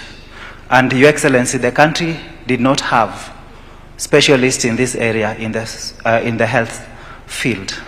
Kenya Medical Training College, in response to those challenges, has now a diploma and a higher diploma for that program. And the demand, Your Excellency, for speech therapy services is exceedingly very high. I want to thank you, Your Excellency, for leading us into that direction. Your Excellency, I want to also thank you and discuss with the nation about HELB financing at Kenya Medical Training College. Your Excellency, in 2022, Kenya Medical Training College had 54,000 students. Currently, Your Excellency, the institution has 89,000 students, 700. Your Excellency, that is 36.7% increment in the number of student population in Kenya Medical Training College. The rise in the number of students in Kenya Medical Training College is in response to the challenges that the country is facing in terms of shortage of health workers. Your Excellency, one of the challenges that we also faced because of COVID-19 was global rise in demand for health workers. Your Excellency, because of the leadership that you've given us, we have had 185% increase in the processing of documents for those who are going out of the country. And we want to increase that to support our youth to get employment out of the country. Your Excellency, on the issues of training and the issues of HELB at Kenya Medical Training College, it has been an on and off challenge. Your Excellency, the first promise we had for consistent HELB funding of Kenya Medical Training College was in the financial year 2022-2023. Kenya Medical Training College, despite having a growing number of students, did not have a proper way of funding for those students because we exist in the Ministry of Health and not in the Ministry of Education. Your Excellency, in 2012-2023, Kenya Medical Training College received HELB funding equaling to 641 million. In 2023-2024, Kenya Medical Training College got 605 million. In 2024-2025, we got 511 million for student financing. However, there was a shortage last year where our students did not get any funding. Your Excellency, when I brought this to your attention, you are very quick to take action. The first action you took was to request Treasury to assign resources for Kenya Medical Training College. As a result of that, we have 392 million as a stopgap measure to support our students through training. We realize that the number of applicants for help is so high compared to this amount of money. Annually, we will require 700 million for new students and 500 million for continuing students. And so, Your Excellency, you gave a directive through a presidential directive dated 6th May 2026, requiring students of Kenya Medical Training College to get special funding through HELP to support the high number of students who are not getting. Your Excellency, this year's budget has 392 million, and we are also following with the support of my Principal Secretary to get students of Kenya Medical Training College be permanently put under HELP to end the perennial challenges that our students face. Your Excellency, I submit. Thank you so much. Thank you very much. The good news, Daktari, is that we are changing help and combining it with COOPs into the tertiary education, placement, and funding in the bill, so that we combine the placement and the funding, so that for every student we place in a college or a university, we will have figured out the funding for that student. Because the development of our human capital is central to our development as a country. It is the single most important asset that we have. And I just want to give you assurance, and to the students in the Kenya Medical Training College, that this on and off trial and error is going to be a thing of the past. The same way we are funding all our students in TVETs and in universities, KMTC students will now permanently be part of that arrangement. Mercy?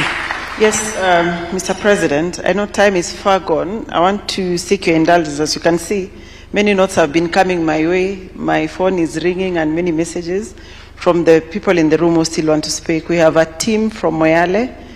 We have persons living with HIV, persons with disability, on local manufacturing, local manufacturers. So if you allow, we can quickly hear from them, and then we wrap it up after that. All right. Let's go to Moyale first. Thank you, Mr. President. Indulge me because I'm having cold. Yeah, so my name is Getu Samuel Sake. I come from Moyale, Marsabit County. I'm here with a team on this end, and also I'm here together with two elders to tell a story. Mr. President, we are really thankful to you and to your government for organizing this summit. Beyond 2030, we as a team from Moyale, we have a story to tell. There's so many beautiful stories being told here, but we as a team from Moyale as well, we have come to tell a story that is unique to many of you. So if you will indulge me with your permission, I have two elders here.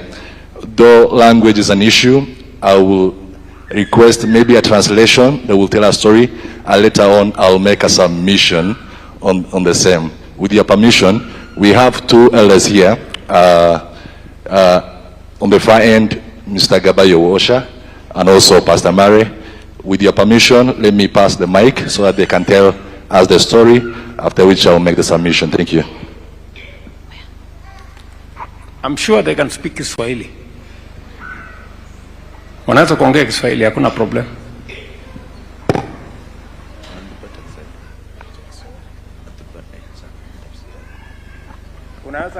Unaweza ongea Kiswahili? Borana. Ama iko problem? Yeah.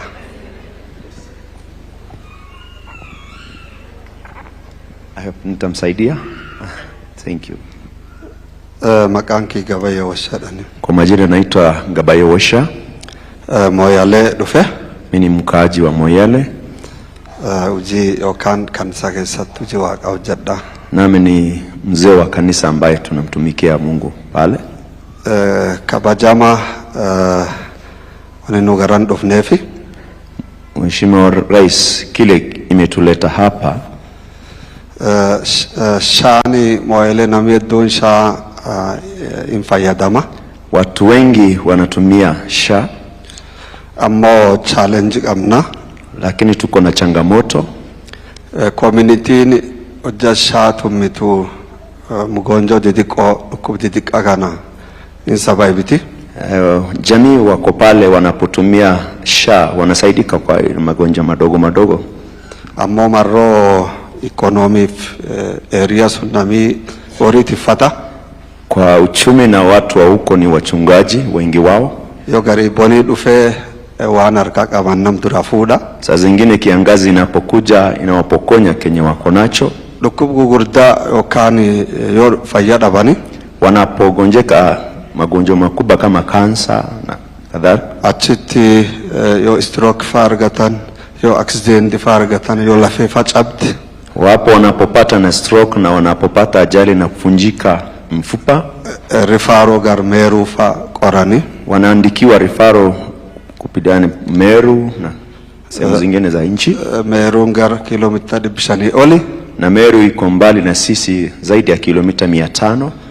Adumdemu na mikaradwa. Tukiwa tunamsafirisha saa zingine watu wanaaga. Time inachidakavani finamikuni dib argate karalu buda. Kwa sasa kwa vile hawatanifikisha pale haraka mtu anafariki. Namigarillen serikal dibi ifade mujariba. Kwa ajili ya ubali watu wengine wanavuka pande ya Ethiopia wanaenda huko kusaidika. Akidan samarro full area suno kamfula suni hospitali akidan sa dibgu gurda kan karkarun dandenefi. Kwa vile hatuna hospitali ambayo ina deal na mgonjwa huyo. Achi gar Meru dufuitin transport mbese guddo. Kutoka Moyale paka Meru kukuja ni transport ni mingi. No kanisa yo kan committee lewalini. Pamoja na jamii na watu wa kanisa. Wani afura callani takamin gumi fayada kan dakamna ya jedan yani. Sikufanya tu jambo la kiroho lakini tukakaa chini tukafikiria tutaweza saidia jamii wetu namna gani. Akamini diyotoni kunudi hati anna nami karkar sargata. Ndio tukafikiria kwa jinsi gani ndo sasa tuwe na hiyo facility ambapo watu wanapata msaada. Committee wale walagene Moyale community hospital wanjaran obja kasi objanne. Tukawa na nia na ndoto ya kujenga hospitali ya jamii kule Moyale. Economic arkar sargate ujintun tashayale akitansakisin demtu. Ili watu wapate msaada na mambo ya SHA pia ifanye pale vizuri. Tamisho nani tidaru? Ya misho. Debi kun ganadera de mujira area sunit. Kwa hiyo sehemu sasa hiyo shida inaendelea kwa muda mrefu. Nairobi odufan distanti mfago. Wanapokuja Nairobi ni mbali. Meru mfago. Na Meru iko mbali. Yo wikum dabarte wikilam kadabarte jarsi to kakmale fayada be. Si mbali tu wiki mbili iliyopita kuna mzee alipata shida. Masa toko lam kesati haraka dakaba jedan hospital. Walipompeleka hospitali na wakasema mfikishe tu haraka iwezekanavyo within 2 ama 1 hour. Agmeru dandani 1 hour 2 hour dakabon dandanu. Huyo mtu sasa hatuwezi mtu kumfikisha huyo mtu yani kwa masaa mawili ama masaa moja afike Meru. Amma warisune namiyetuna do wakaratu yarsisun dikom ka waqite dakabe hospitali ambai. Sasa tukiwa tunaomba sasa Mungu akamsaidia huyo mzee akafika hospitali Meru. Namitok accident targate yo matafa di bargate ochasun karkar sargachun rako. Kama mtu mmoja anapopata ajali apate shida kichwa kupata msaada ni shida. Tanafi kabajama. Kwa hivyo Mheshimiwa Rais Nullen objutan kamna. Nasi tuko na hiyo maono ya kujenga hospitali ya jamii kule eneo la Moyale. Akati barchuma guddo fudhatte nullen ditika fudhannu asante. Nami pia tunakualika ili uweze kuungana nasi tuendeleze shughuli hiyo. Asante sana. Haya, ngoja bwana Gabayo. Akam? Yes, sir. Unaelewa Kiborana? That's sir.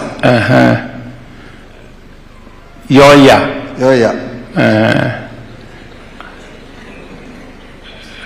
Mimi nakuuliza kwa sababu sasa umesema mnataka kujenga I understand ile unaniuliza ni kwamba tuwe na hospitali Moyale ambayo inaweza kushughulika na haya magonjwa umesema yanayozidi dispensary ama health center. Na mimi nataka ujue hivi, unajua Sololo, pale Sololo sasa tuko na hospitali level 4 na nilitumana equipment kupitia kwa wanajeshi wetu, tulijenga hiyo pamoja na gavana wenu. Sasa kuna equipment pale Sololo. What I think my good friend is saying there is the challenge of us having facilities that have capacity in level 4 to attend to some of the situations that now they are going to hospital in Meru. So I think we understand what you're saying, and thank you for the initiative that you have started to maybe build a facility for yourself. But I think meanwhile, we can find a mechanism working with the county government to equip some of the facilities with under our national equipment program. We can equip some of your facilities so that they can serve the people of your county. Please explain to him.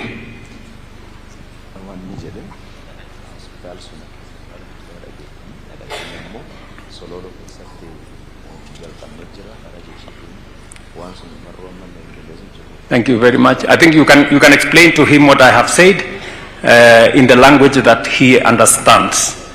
Allow me, Mr. President, to pick two more. Mr. President, let me just make a submission in a minute. Yes.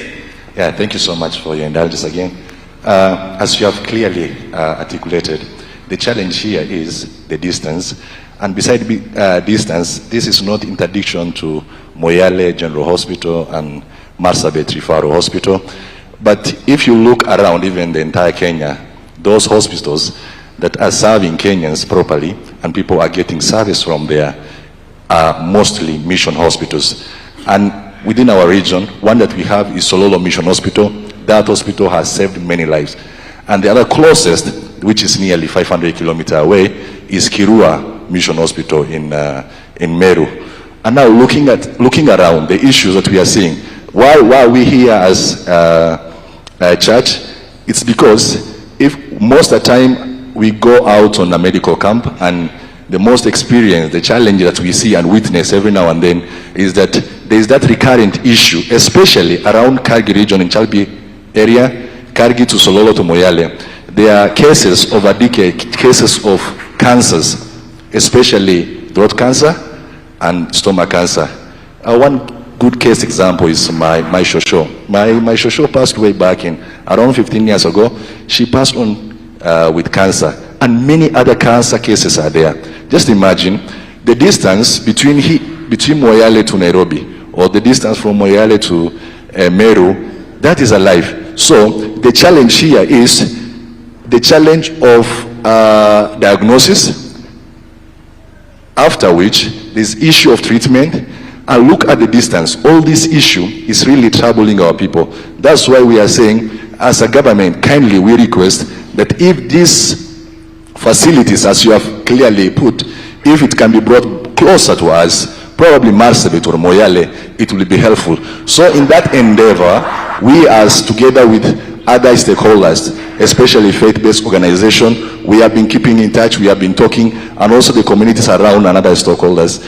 We try to reason, and we said we will put up a hospital that we seek mobilization from different areas. As a result of this church, they were able to provide 8-acre piece of land for such a mission hospital to be built. And so as a result, they have consulted different organizations, and already plan is underway, and they have already started construction. Therefore, here as a team here today, as we address the plight and issues facing the northern region, because most of the time, let me say this, Marsabit and Isiolo, most of the time they are being confused with northeastern region, that is Garissa, Mandera, and Wajir. Most often we get lost under there. But we, those are the northeastern, but the actual northern, those who are there, we face these challenges. The challenge, the Moyale General Hospital, it serves the border. Excuse me, if you allow me just to interject, Mr. President, I'm being told there is a level 5 hospital in Marsabit that is currently undergoing construction by, this is from Dr. Wilson Arwasa. I don't know if he's in the room. Maybe that can... I think Duale is here. Duale. But Okay. I think the point he's making is that we should make more facilities have equipment that can help in the treatment of cancer and all the other. And I think this is a matter that had already been spoken to by the chair of the council earlier, that we need to assist counties to be able to have the requisite facilities, especially on matters to do with cancer, because it's a real disaster in many communities. And in the past, people had to travel, to Nairobi and to all the other places.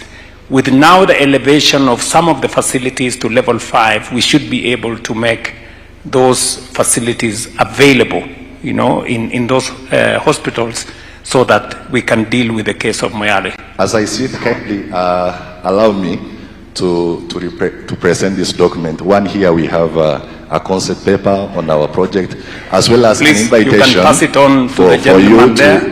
To attend in our fundraiser. Thank you so much for your time. Thank you. And God bless you. Thank you. Thank you. Thank you. Thank you for that. Thank you, Mr. President. Allow me to bring in 2 more based on our conversations yesterday night. We discussed a lot about the equipment, services, and local manufacturing, availability of medicines. And I'm told we have a local manufacturer of, I think, medicines that would want to speak. And then we had a conversation about registering Kenyans to SHA. I think the number is, once a country is at 85%, then you are well on the way to UHC. And Mombasa County, Governor Abdul Samad, as that yesterday, was at 84%. And the co-chair of the UHC 2030 would want to comment on that. So allow me to pick on those 2, on the local manufacturing. Behind me. Okay. Who? Him. All right. Your name just in under 1 minute, please. Thank you very much. Your Excellency, the President, all the dignitaries, my name is Dr. David Maina. I'm a pharmacist in the field of local manufacturing, and I'm here on behalf of my fellow colleagues who are manufacturers. We want, first of all, on behalf of the local manufacturers, to greatly thank you for this audience and for your commitment towards universal health coverage. We are very grateful. We've actually been looking for such an audience for a long time, and this is the right time.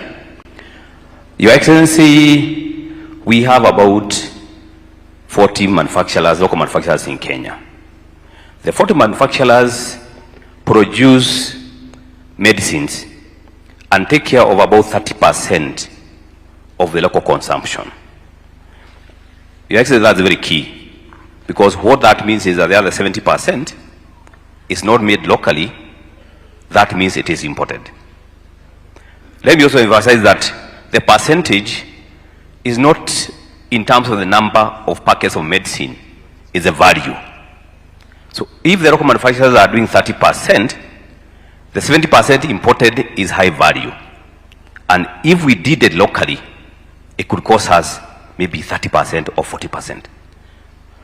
Having said that, We also, as a manufacturers, we employ about 1,500 people, about 15,000 people directly, and many more in the value chain. So local manufacturing is a very, very important docket. When I heard many people talking, Your Excellency, they were all referring to medicines, dawa.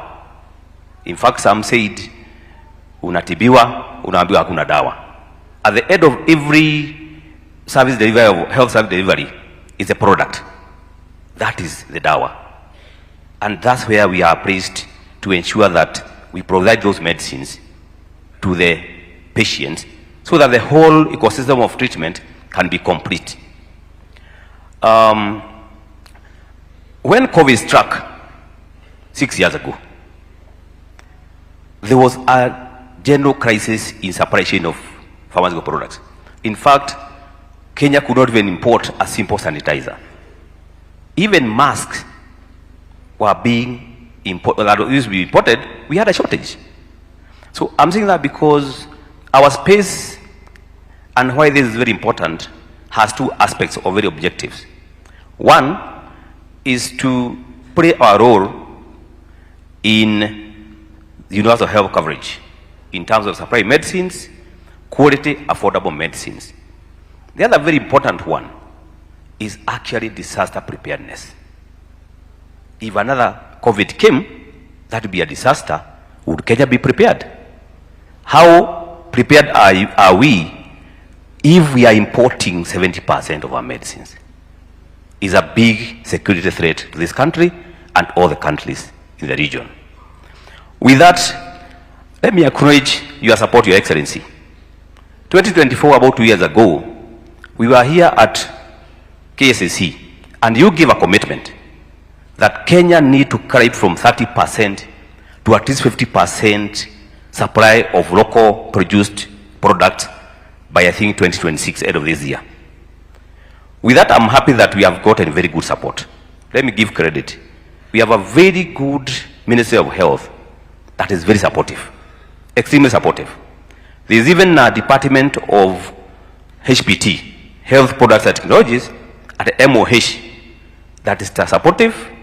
In fact, recently, they mined all the data and have a local manufacturing, pharmaceutical manufacturing strategy that was recently. That is very welcome. We also acknowledge, Your Excellency, that you are actually the champion of pharmaceutical manufacturing in the region, the IGAD region. And we are proud that our president is actually the champion. We have good support. However, we have some challenges that we are facing that are preventing that achievement. Sorry to cut you. If you could just make that brief and maybe do it in a minute. Yes. I'm going to be very brief. We have some 4 challenges I'll highlight that are making that achievement scaling to 50% become a bit difficult. Why this is important? Because despite the support from MOH, we feel that the challenges cross across the ministries.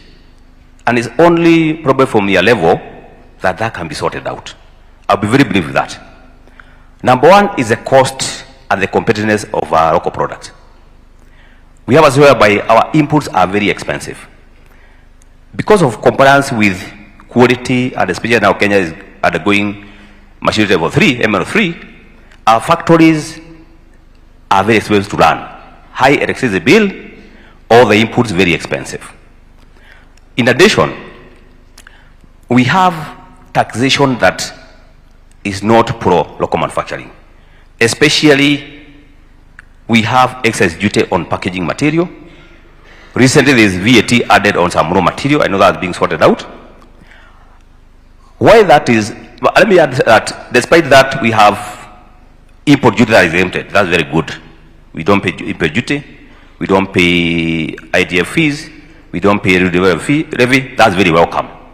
But the few things that we pay, like excess duty on packaging material, it's making our products very expensive. We have been engaging MOH for the last 3 years. And we feel that there is a disconnect between MOH and Treasury. Because Treasury on one side says that they need to protect local printers, local paper manufacturers. So they put excise duty on imported packaging material at the expense of pharmaceutical manufacturers. But we can sort out by actually ring-fencing the local manufacturers only. That is an example that imported glass bottles have excise duty into bracket apart from local pharmaceutical manufacturers. That can be done for packaging material. But that has all been done for the last 3 years, and we kindly request, if that can just simply be done, we'll be more competitive. The causing part of it also, we are competing with imports, the 70%, majorly from Asian countries. Those imports from their source have been exempted all the duties, and in addition, they get export subsidies when they are bringing to Kenya. You find such that you're competing with a product that is all exempted, well covered by the government, and you're competing with it here. That is there as the competitiveness that we are asking for. Number two challenge, because I want to be brief, is about regulatory challenges. Among the 40 manufacturers that I mentioned earlier, inspection by Farmers and Processors Board last year, and it's a good inspection because it is towards maturity level 3, which we fully support. We are in full support of level 3. We think it's a good thing. But despite that, that inspections made 12 companies be suspended their licenses. That means from the 40, you hive over about 1/3. What that means in short is that if you are doing 30% supply to Kenya, you are removing 1/3 of it. You are left with 20%. So we are likely to be in a worse position now, although it's temporarily because of the inspection, than we are then. The other part of the regulatory challenges is that those countries we are competing with, where they are registering a product, they take 3 months to 6 months. In Kenya, we take about 12 months at best to 36 months. That means if we want to have more products, 50% achievement, we have to register more products. There needs to be a fast-tracking method to have those products in the market. Your Excellency, you mentioned, and rightly so, that you negotiated reduction of price by one foreign company from a certain figure to 1/3. The question is, they were making profit when they were at 100%, they are still making at 30%. That's the kind of level we are losing by importing. If those resources in foreign exchange can be put in local manufacturing towards the taxation and other cost remedies and support for registration, we will actually achieve that faster. Number 3, and I'll be very brief, is about capital. Okay? We have a system whereby it is very capital intensive to run pharmaceutical companies. Just the way we have other funds for agriculture and other departments. If we could have a pharmaceutical industrial fund, and we don't want goodies, we don't want anything for free, just easily borrowing and payment, it will help a lot. Because banks perceive pharmaceutical manufacturing to be a specialized field and therefore very risky. They are not willing to maybe buy a machine that is not universally used by other people. Finally, we have KEMSA, which is the biggest purchaser of our goods. KEMSA and county governments. KEMSA and county governments have a policy of the lowest price. That means the initial charge I mentioned about the competitiveness applies when you're tendering for KEMSA. You find that the imports, we can't compete with them. Therefore, despite maybe a 15% allowance, is not enough to attract many local manufacturers to sell more. And even after selling, and this is where the KEMSA needs to hear, takes about 6 months to 1 year to pay. If that can be sorted out, we'll scale up to more produce manufactured, We are ready to support you, Mr. President. If we can have that support, we can actually make quality, affordable medicines, not just for our country, but even to export to our region. Thank you very much. Very well put, Mr. Maina. Yeah, very well put. I have a couple of questions for some. I think we need to answer this question. I mean, we have transitioned. We were saying initially financing is critical. And then we said human resource is critical. Now we have gone to, without medicine, there is no healthcare, according to Maina. So everything in the chain looks like it is critical. Agreed that we're producing only 30%. That was in 2024, we had a conversation. And my instructions to KEMSA then was we give priority to locally manufactured products. I want to understand first whether, and I had even specific examples. I had, for example, one facility in Kilifi, Revital, and I think they are here.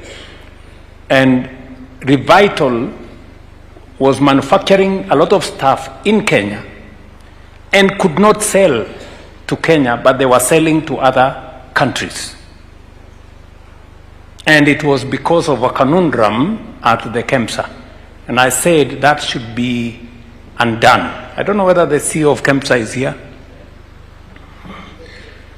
Yes. Can you explain to us, I know there was another CEO, what is the, how has things changed in terms of your purchases? We insisted that local manufacturers should be given priority. Specifically, are you now buying from Revital and they are here? If you say something that is not correct, they will say something different. Just tell us. Thank you, Your Excellency. Yes, so local empowerment is very important, including manufacture of pharmaceutical products. We are keeping a tab on that. Revital can attest that nowadays they don't complain, they don't write letters. We do a lot of procurement from them. But in general, under your direction, we got instructions in order that we should do more than 40%. I can attest here that our procurement from local manufacturers is 52%. And in fact, from international manufacturers through our local suppliers, when you add those two, over 70% we buy locally. So the preference in procurement works when there is an international competition. We give, according to the Public Procurement and Asset Disposal Act, we give 15% preference to the local manufacturing. And by local manufacturing, 100% fully owned by Kenyans, or more than 50% owned by Kenyans, they enjoy a 15% discount. The only trouble comes in, I think Dr. there has talked a lot about other issues outside us, which affect their costing.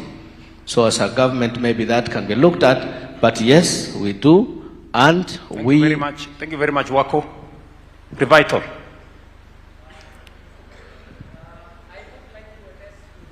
Yes, please pick the mic. Mr. President, thank you. I represent Revital here.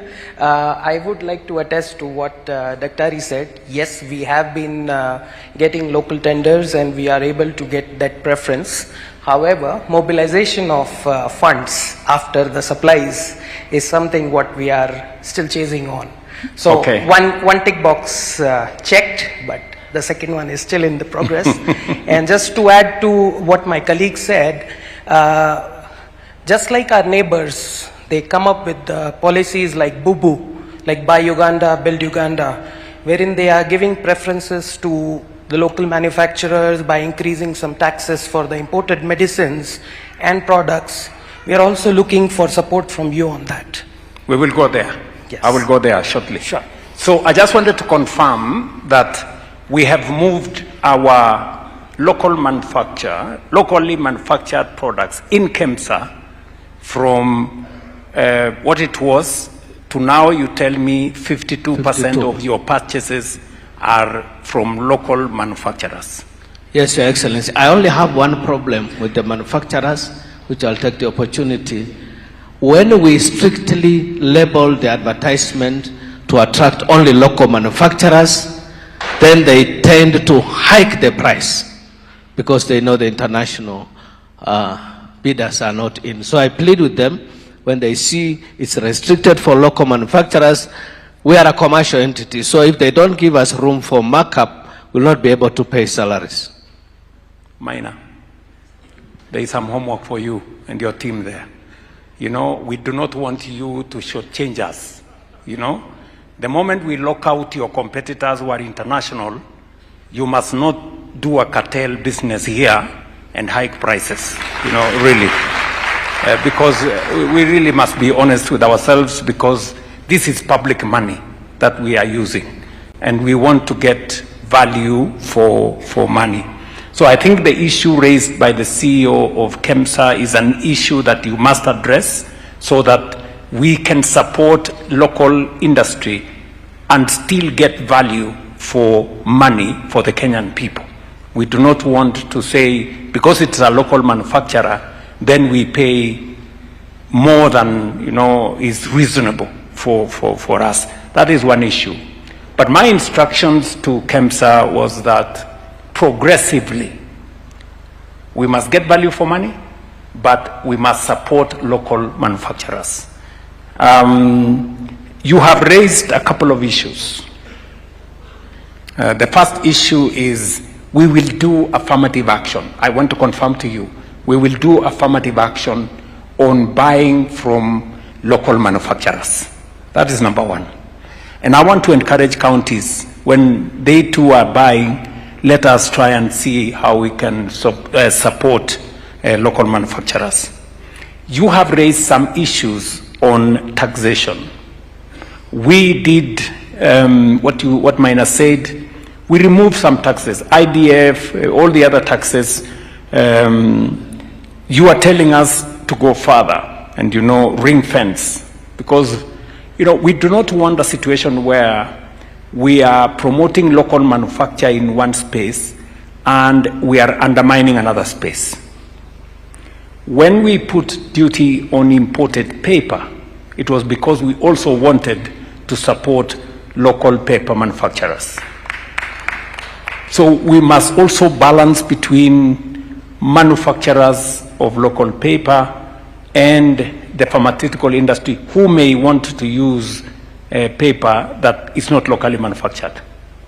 And what we should be able to do, and I think Duale, your colleague in industry, Lee Kinyanjui, and Badia Treasury, you should be able to sit down and encourage local paper manufacturers to manufacture the paper that these good people can use in the pharmaceutical space, so that we have we sort out both sides. And now we will be willing to have a conversation, Maina and your team, on how we can bridge the gap between local paper manufacturers and yourselves, and whether it is absolutely necessary to ring fence paper for packaging for pharmaceutical companies in the manner in which you have suggested. Number three is we are trying to transition the country to ML3. And, you know, we have to meet certain conditions. If some of our local manufacturers don't meet those conditions, you know, we will undermine the position of the country if we don't meet certain international conditions. So unfortunately, we will have to, you know, to ask some of your local manufacturing entities to up their game, honestly. And the Duale and the PPB people, and Duale, do you want to say something? Excellency, I know Maina very well. And I had a session with the Kenya Pharmaceutical Association more than 5 times. Today, under your leadership, we have done the reforms that has never happened in our country under BPP. And I want to share this with you. Number one, One you have answered. Miner is telling us to protect local manufacturing. But the same miner wants to go and import packaging from outside, and then we remove duty. All that we're telling miner is there are competent companies in our country who do the printing of packaging and who gets that favor from the National Treasury.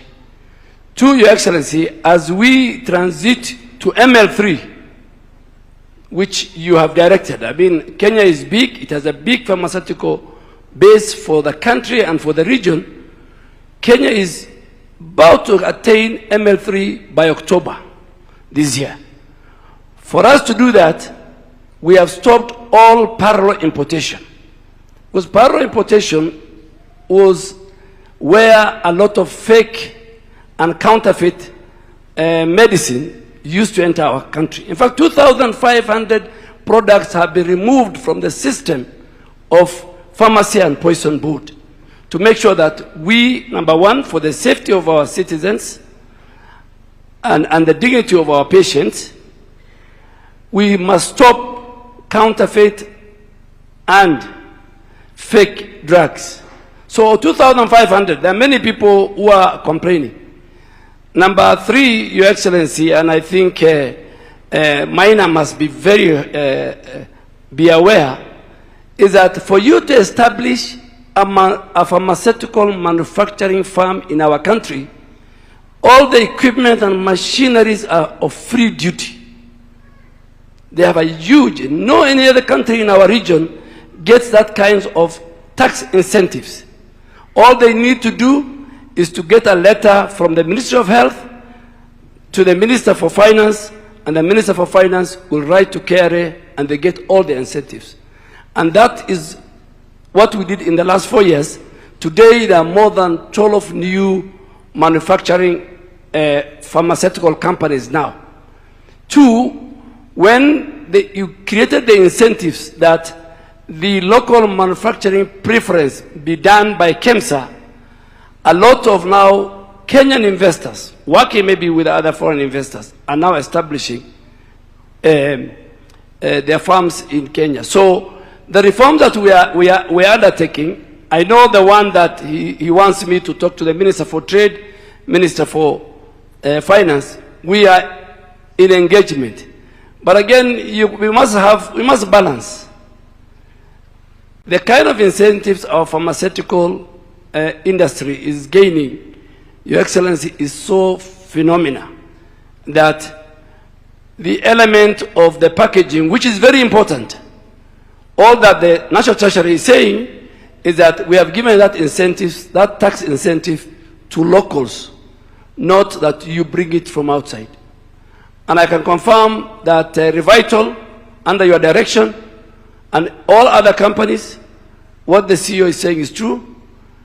What they used to do before is they used to mix things, and you're aware of that. Now they're doing specific procurement for specific items. So Revital, unlike before, now they sell to. On the issue of the payment, I think that is now a commercial interest, 90 days, 45 days, 60 days. Social authority under their contract is 90 days. So I think that's something we can discuss. But Your Excellency, the reforms that you asked under PPP is on course and is for the benefit of the country. Thank you very much. I think this is a fair conversation. Miner, you agree. It's a fair conversation. I think you have asks. They must be, balanced with other, but I think if there is one space that I am very confident about, especially after the meeting I had with the manufacturing community in Kenya, pharmaceutical manufacturing fraternity in Kenya, we have provided sufficient incentives to make sure that those who want to set up manufacturing capacity in manufacturing facilities in our country do so.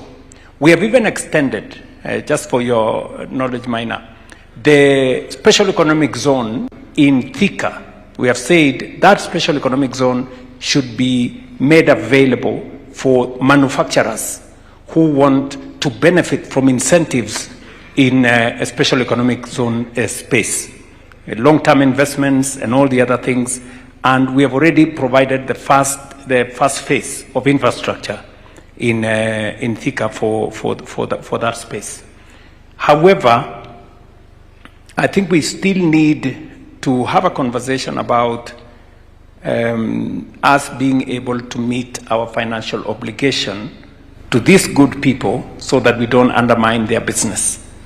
And I thought we provided a facility to KEMSA of 10 billion shillings so that you can be able to pay your suppliers, you know, when it is due, as you wait for the counties and all the other people to pay you. How about, what are you doing? Isn't that some place where you can see how to manage the financial outlay of these manufacturers, especially the local ones who require support? Thank you, Your Excellency. Yes, absolutely right. I think financial sustainability for KEMSA is something we've been working on under your leadership and the Cabinet Secretary. I really want to thank you for taking it head on. So we have a lot of issues. I know governors are here, the chairman is here. The payment cycle, picking orders and paying for it takes a long time, thereby also affecting our own suppliers. So that facility, yes, I can confirm, it is on. We're just waiting to sign an agreement between the counties, ourselves and SHA, so that we have automatic and automated system to go the full 10 billion capacity. As at now, Your Excellency, I can confirm the national referral hospitals, just to give example of what financial sustainability can do, have already signed under the leadership of the Cabinet Secretary. We have signed with the 7 national referral hospitals an inter-parties agreement. Now that has allowed us to get the facility up to 1.5 billion, and that we have already started engaging the suppliers on that. Then when we sign with the COG, chairman is here, and we're working very, very closely with the chair of health committee. I even flew to Mombasa to discuss that with him, and I think the future looks very luminous under your leadership. Thank you very much, sir. Thank you very much. I would really want to persuade my good friends, the governors. I think it is good for all of us. I mean, the principle, and I think we can have this of this stage, the principle is for us to have a complete cycle, that instead of a check-off system, kind of, with SHA on the drugs bit. And I think that's a conversation we can have that will improve the financial ability of KEMSA to procure drugs, and it will also help our manufacturers to be paid on time. I think if we can do that, it would really be very helpful. Yeah, Chair, would you want to say something?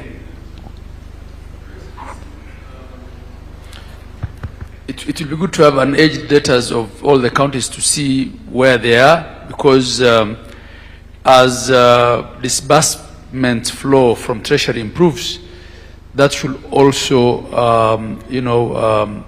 help them pay faster. But we're also willing to take up that conversation. We have had that conversation of some arrangement, which is debt discounting in a sense, or whatever arrangement that KCB is willing to take up to help counties pay much faster. Our Chair of Health is here. It's a conversation we're willing to have. But also, if there's just some chronic, late payers, it's a conversation we'll also be willing to have with you. Some of us always only have the last order payable, and whenever we get our money, we prioritize KEMSA. So let's see if there's any problem of age datas, and then we can have that conversation.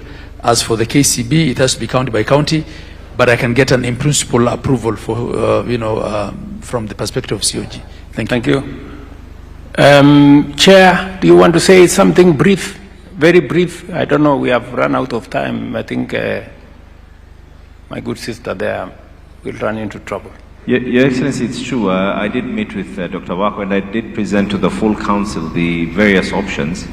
One of the things, Your Excellency, that I think if we finalize, and we can even be able to finalize this on Monday, either at IBEC or something, there is a possibility, Your Excellency, by coincidence, the amount of money that counties have to be paid and verified amounts is about 5 billion by the former NHIF.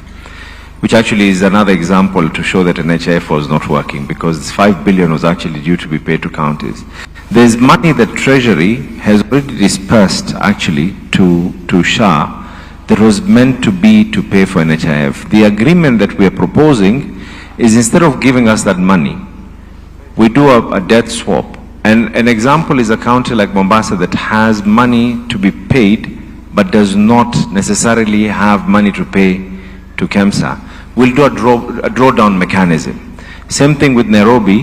The difference from the amount of money that Nairobi has to be paid versus what it is that they have to pay is almost 700 million. If it is acceptable, Your Excellency, KEMSA gets an immediate financial injection of 5 billion shillings. 5 billion shillings injection of money. And the other one now is so that we do not have this problem back and forth, and we do not sit here after 5 years saying that KEMSA has to be paid and we're in the same dark hole again. We were proposing something that the counties can be able to give some form of a guarantee. I know there was a proposal of deduction at source by SHA, and we came up with another proposal because, upon discussing with the CEO of KEMSA, it is something that excites him even more, because a facility, let me not get into the very, very much nitty-gritties, Your Excellency. Those are for behind the tent discussions that we will have, but we have the goodwill to be able to finalize this. Thank you very much. Are you trying to use KEMSA to collect your debt in some way? Not at all, Your Excellency. All we are saying is that we have a solution to be able to, first of all, give a direct injection of 5 billion to KEMSA. And with that in mind, bearing in mind that counties like Mombasa and many others that actually do not have to pay KEMSA, but we have to be paid, we are proposing that don't even pay us. Give that money to KEMSA and we'll do a drawdown mechanism. Okay, understood. Yeah. Understood, Chair. I think the beauty of this conversation is that every matter that has been raised here, there is already an active conversation going on. There is an active engagement, either with the ministry or with the county government or with another stakeholder, giving us the right impression that we are, to a great extent, on top of the ball. We know where the issues are. Some of them are being sorted out. We need to accelerate some of them, and we need to do what we have to do to smoothen the delivery of health journey in our country. Mercy. Thank you, Mr. President. Allow me to just welcome one more comment, because we are looking at health beyond 2030, and the co-chair of the UHC 2030, Dr. Githinji, is here, and he had a comment about we are at 60% registration, 25% more for Kenya to be well at the journey of UHC. After him, you can give your closing remarks and close the summit and this particular town hall. Thank you.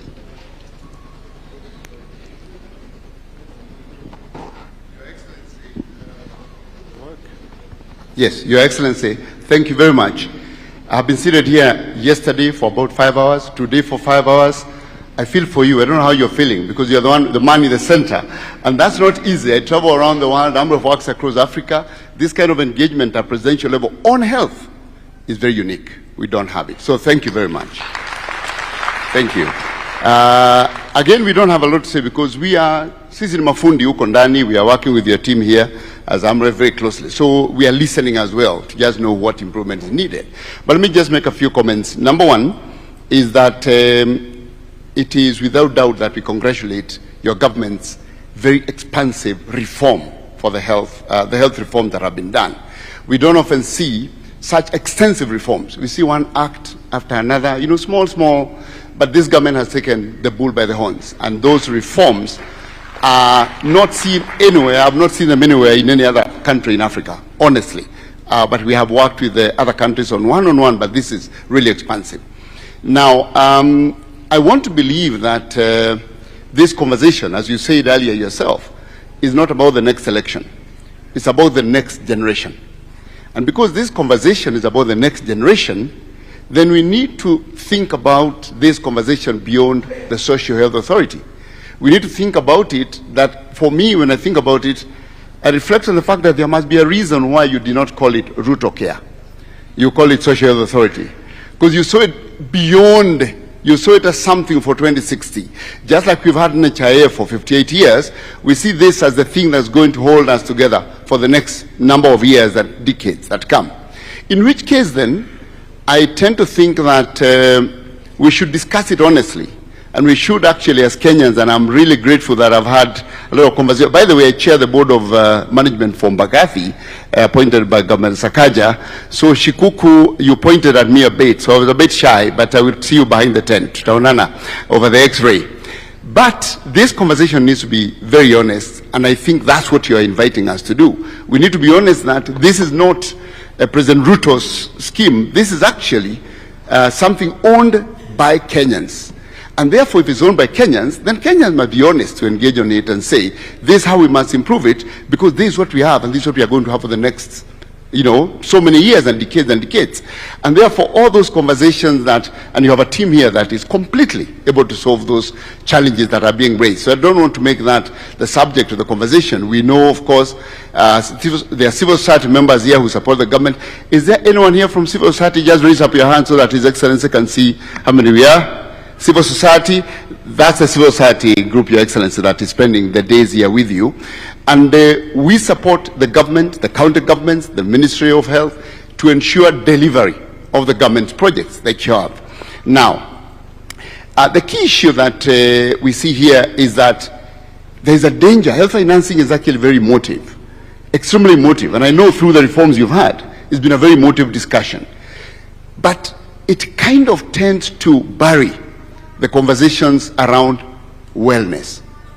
It tends to make them invisible because it's so emotive and tangible that you're talking about how much to finance. But the bigger conversation, as the Kenya Health Summit says, is about health.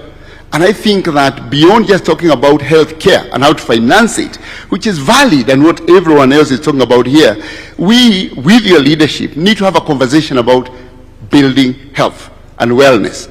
And that, of course, starts with SHA, but is beyond SHA. And one of the issues that we see within SHA, and then I can go beyond SHA, is how we can have conversations around legislating and ensuring we optimize level 1 of the health system, community health level 1. And to optimize that, we already have the work you've done, the community health promoters. I can tell you that I've spent my 11 years at AMREF negotiating for governments to actually invest in community health workers at multiple levels, international, regional, and national. So for us to see that realized and have 107,000 that are receiving stipends, that one deserves a congratulations. So thank you very, very much.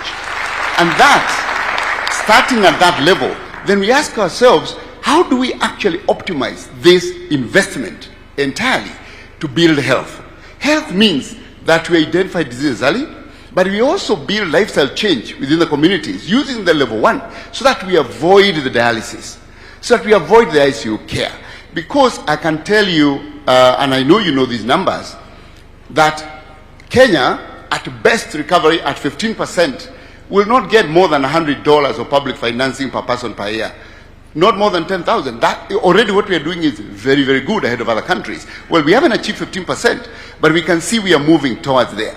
But even if you reach 15%, you will not have covered the amount of money needed to provide health care, not health care to all 56 million Kenyans.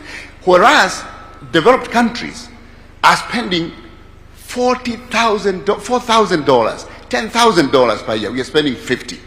So And we can't change it. It's the nature of our economy. We can change it constructively as you're doing with taxation, more this and that, pulling. But at the end of the day, we must realize we cannot get ourselves out of health care with money. So we have to discuss how to build a healthy population so that we avoid the future costs that SHA has to pay. And for that, we need to think about the community level. We need to ensure there is a policy framework for them to ensure they can actually do the thing that they do in other countries. Integrated community case management, looking at pneumonia, malaria, and all these things. That requires a conversation with the Ministry of Health and all the policy workers. Secondly, the commodities that they use. They need to find a pathway within policy so that they are not a second thought, like you say, we need now to refill the kits. We need to work with the counties to ensure that they are within the procurement and the Kenya essential medicines lists, and that conversation can be had. Finally, it is to enable the primary care networks. They are really critical to your legislative agenda, but they have not been fully operationalized. I think we have worked with the Ministry of Health to develop a primary health care regulations that should help operationalize the primary care network, because when that's operationalized, then we have a better referral system, and then we have a much better conversation on health. Finally, I need to bring the issue of wellness. That wellness is beyond health care. It's health. And one of the issues I would like to put on your table, Your Excellency, with your permission, is the issues around food regulation. The reasons that you see hypertension, diabetes rising, we see increasing demand on dialysis, is because we have actually left the food environment unregulated. We have people consuming sugars that are unregulated. We have people consuming industrial trans fats that WHO has put a limit on. We have advertising of sugar to children. In the supermarket, the sugar products are right at the counter. The people selling them to us don't allow that in their own countries. So my urge to you, Excellency, is to drive an agenda to reduce the burden of disease in this country by actually starting to talk about food regulation as a public health investment. I think if we can do that, the cost of SHA in future will reduce, and we'll have achieved wellness for the country for the next generation, not for the next election. Thank you, Your Excellency. Thank you. Thank you. Thank you very much. Your Excellency, you can give your closing remarks. I think that is a wonderful place. You know, that's a wonderful place to end this conversation and to end this summit on health. We have had a wonderful engagement. I have really benefited from this engagement from yesterday and, of course, in this particular setting. I want to thank all the people who have participated. We have our mothers who are here. They are part of this conversation. We have people with different conditions. They are part of this conversation. We have manufacturers. They are part of this conversation. We have health workers. They are part of this conversation. And it couldn't have been more inclusive. We have members of parliament here. We have members of the Senate. It couldn't have been more inclusive. We have people online who are following this conversation. I think we are having a conversation of a lifetime as a nation, because health is a very serious matter. Kidinji has, brought us a different perspective as we discuss Kenya beyond 2030. Yes, we will discuss how to manage disease, how to provide better equipment, better facilities, train better doctors, and do all that. But he's reminding us that we can do this also much more effectively in preventive and promotive care. It is the reason why my first step was to bring community health promoters on board from day one and to make them part of the health ecosystem in law.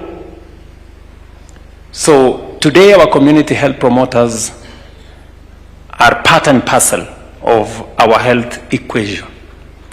What Kidinji is telling us now is, while that is okay, we now need to build capacity for our community health promoters. we are not maximizing what they can do. Yes, they have gone to all the households, but we need to equip them. We need to, build the capacity of community health promoters. We're giving them a stipend today. I think we will have to think seriously about how community health promoters will play that extra role. It cannot be on stipend. It has to be in a different format. So again, this is a beautiful conversation, really. And we also need to move to the space where we control sickness from what we eat. I think that's what Kirinji is telling us. That is the conversation we must have. And that is why Kenya Beyond 2030 is a healthy conversation for us. We should be able to think health beyond medicine, beyond hospital. So thank you very much, Kirinji, for bringing that perspective to this conversation. I think we now have some topics for us to discuss as we discuss Kenya Beyond 2030 on matters health. And that is the beauty of this engagement. The fact that we've come here to listen. And I think everybody has had their say, and we have benefited in a very significant way from this interaction. And as a country, we are the richer and the better as we engage in this manner. The reason why we held this summit could not have been any different. I think we've had the outcome that we looked for. We have some homework to carry home, some of us, and everybody else have picked their piece. I want to say to all of you, thank you very much for your participation. I very, very sincerely appreciate everybody who has made this conversation the success that it has become. Asanteni sana. Ladies and gentlemen, I'm sure you'll agree with me. If commitment was a person, it is His Excellency. Why don't we give him a very, very, very warm clap? 10 hours seated right there is not an easy thing. Your Excellency, you're leading from the front. Let's also appreciate Dr. Mercy Korir, and for your information, she is a medical doctor with a passion to communicate matters medicine. So please, let's give her a clap. Thank you very much, Dr. Mercy Korir. We'll all now be upstanding as we finish this session with the national anthem, the anthem.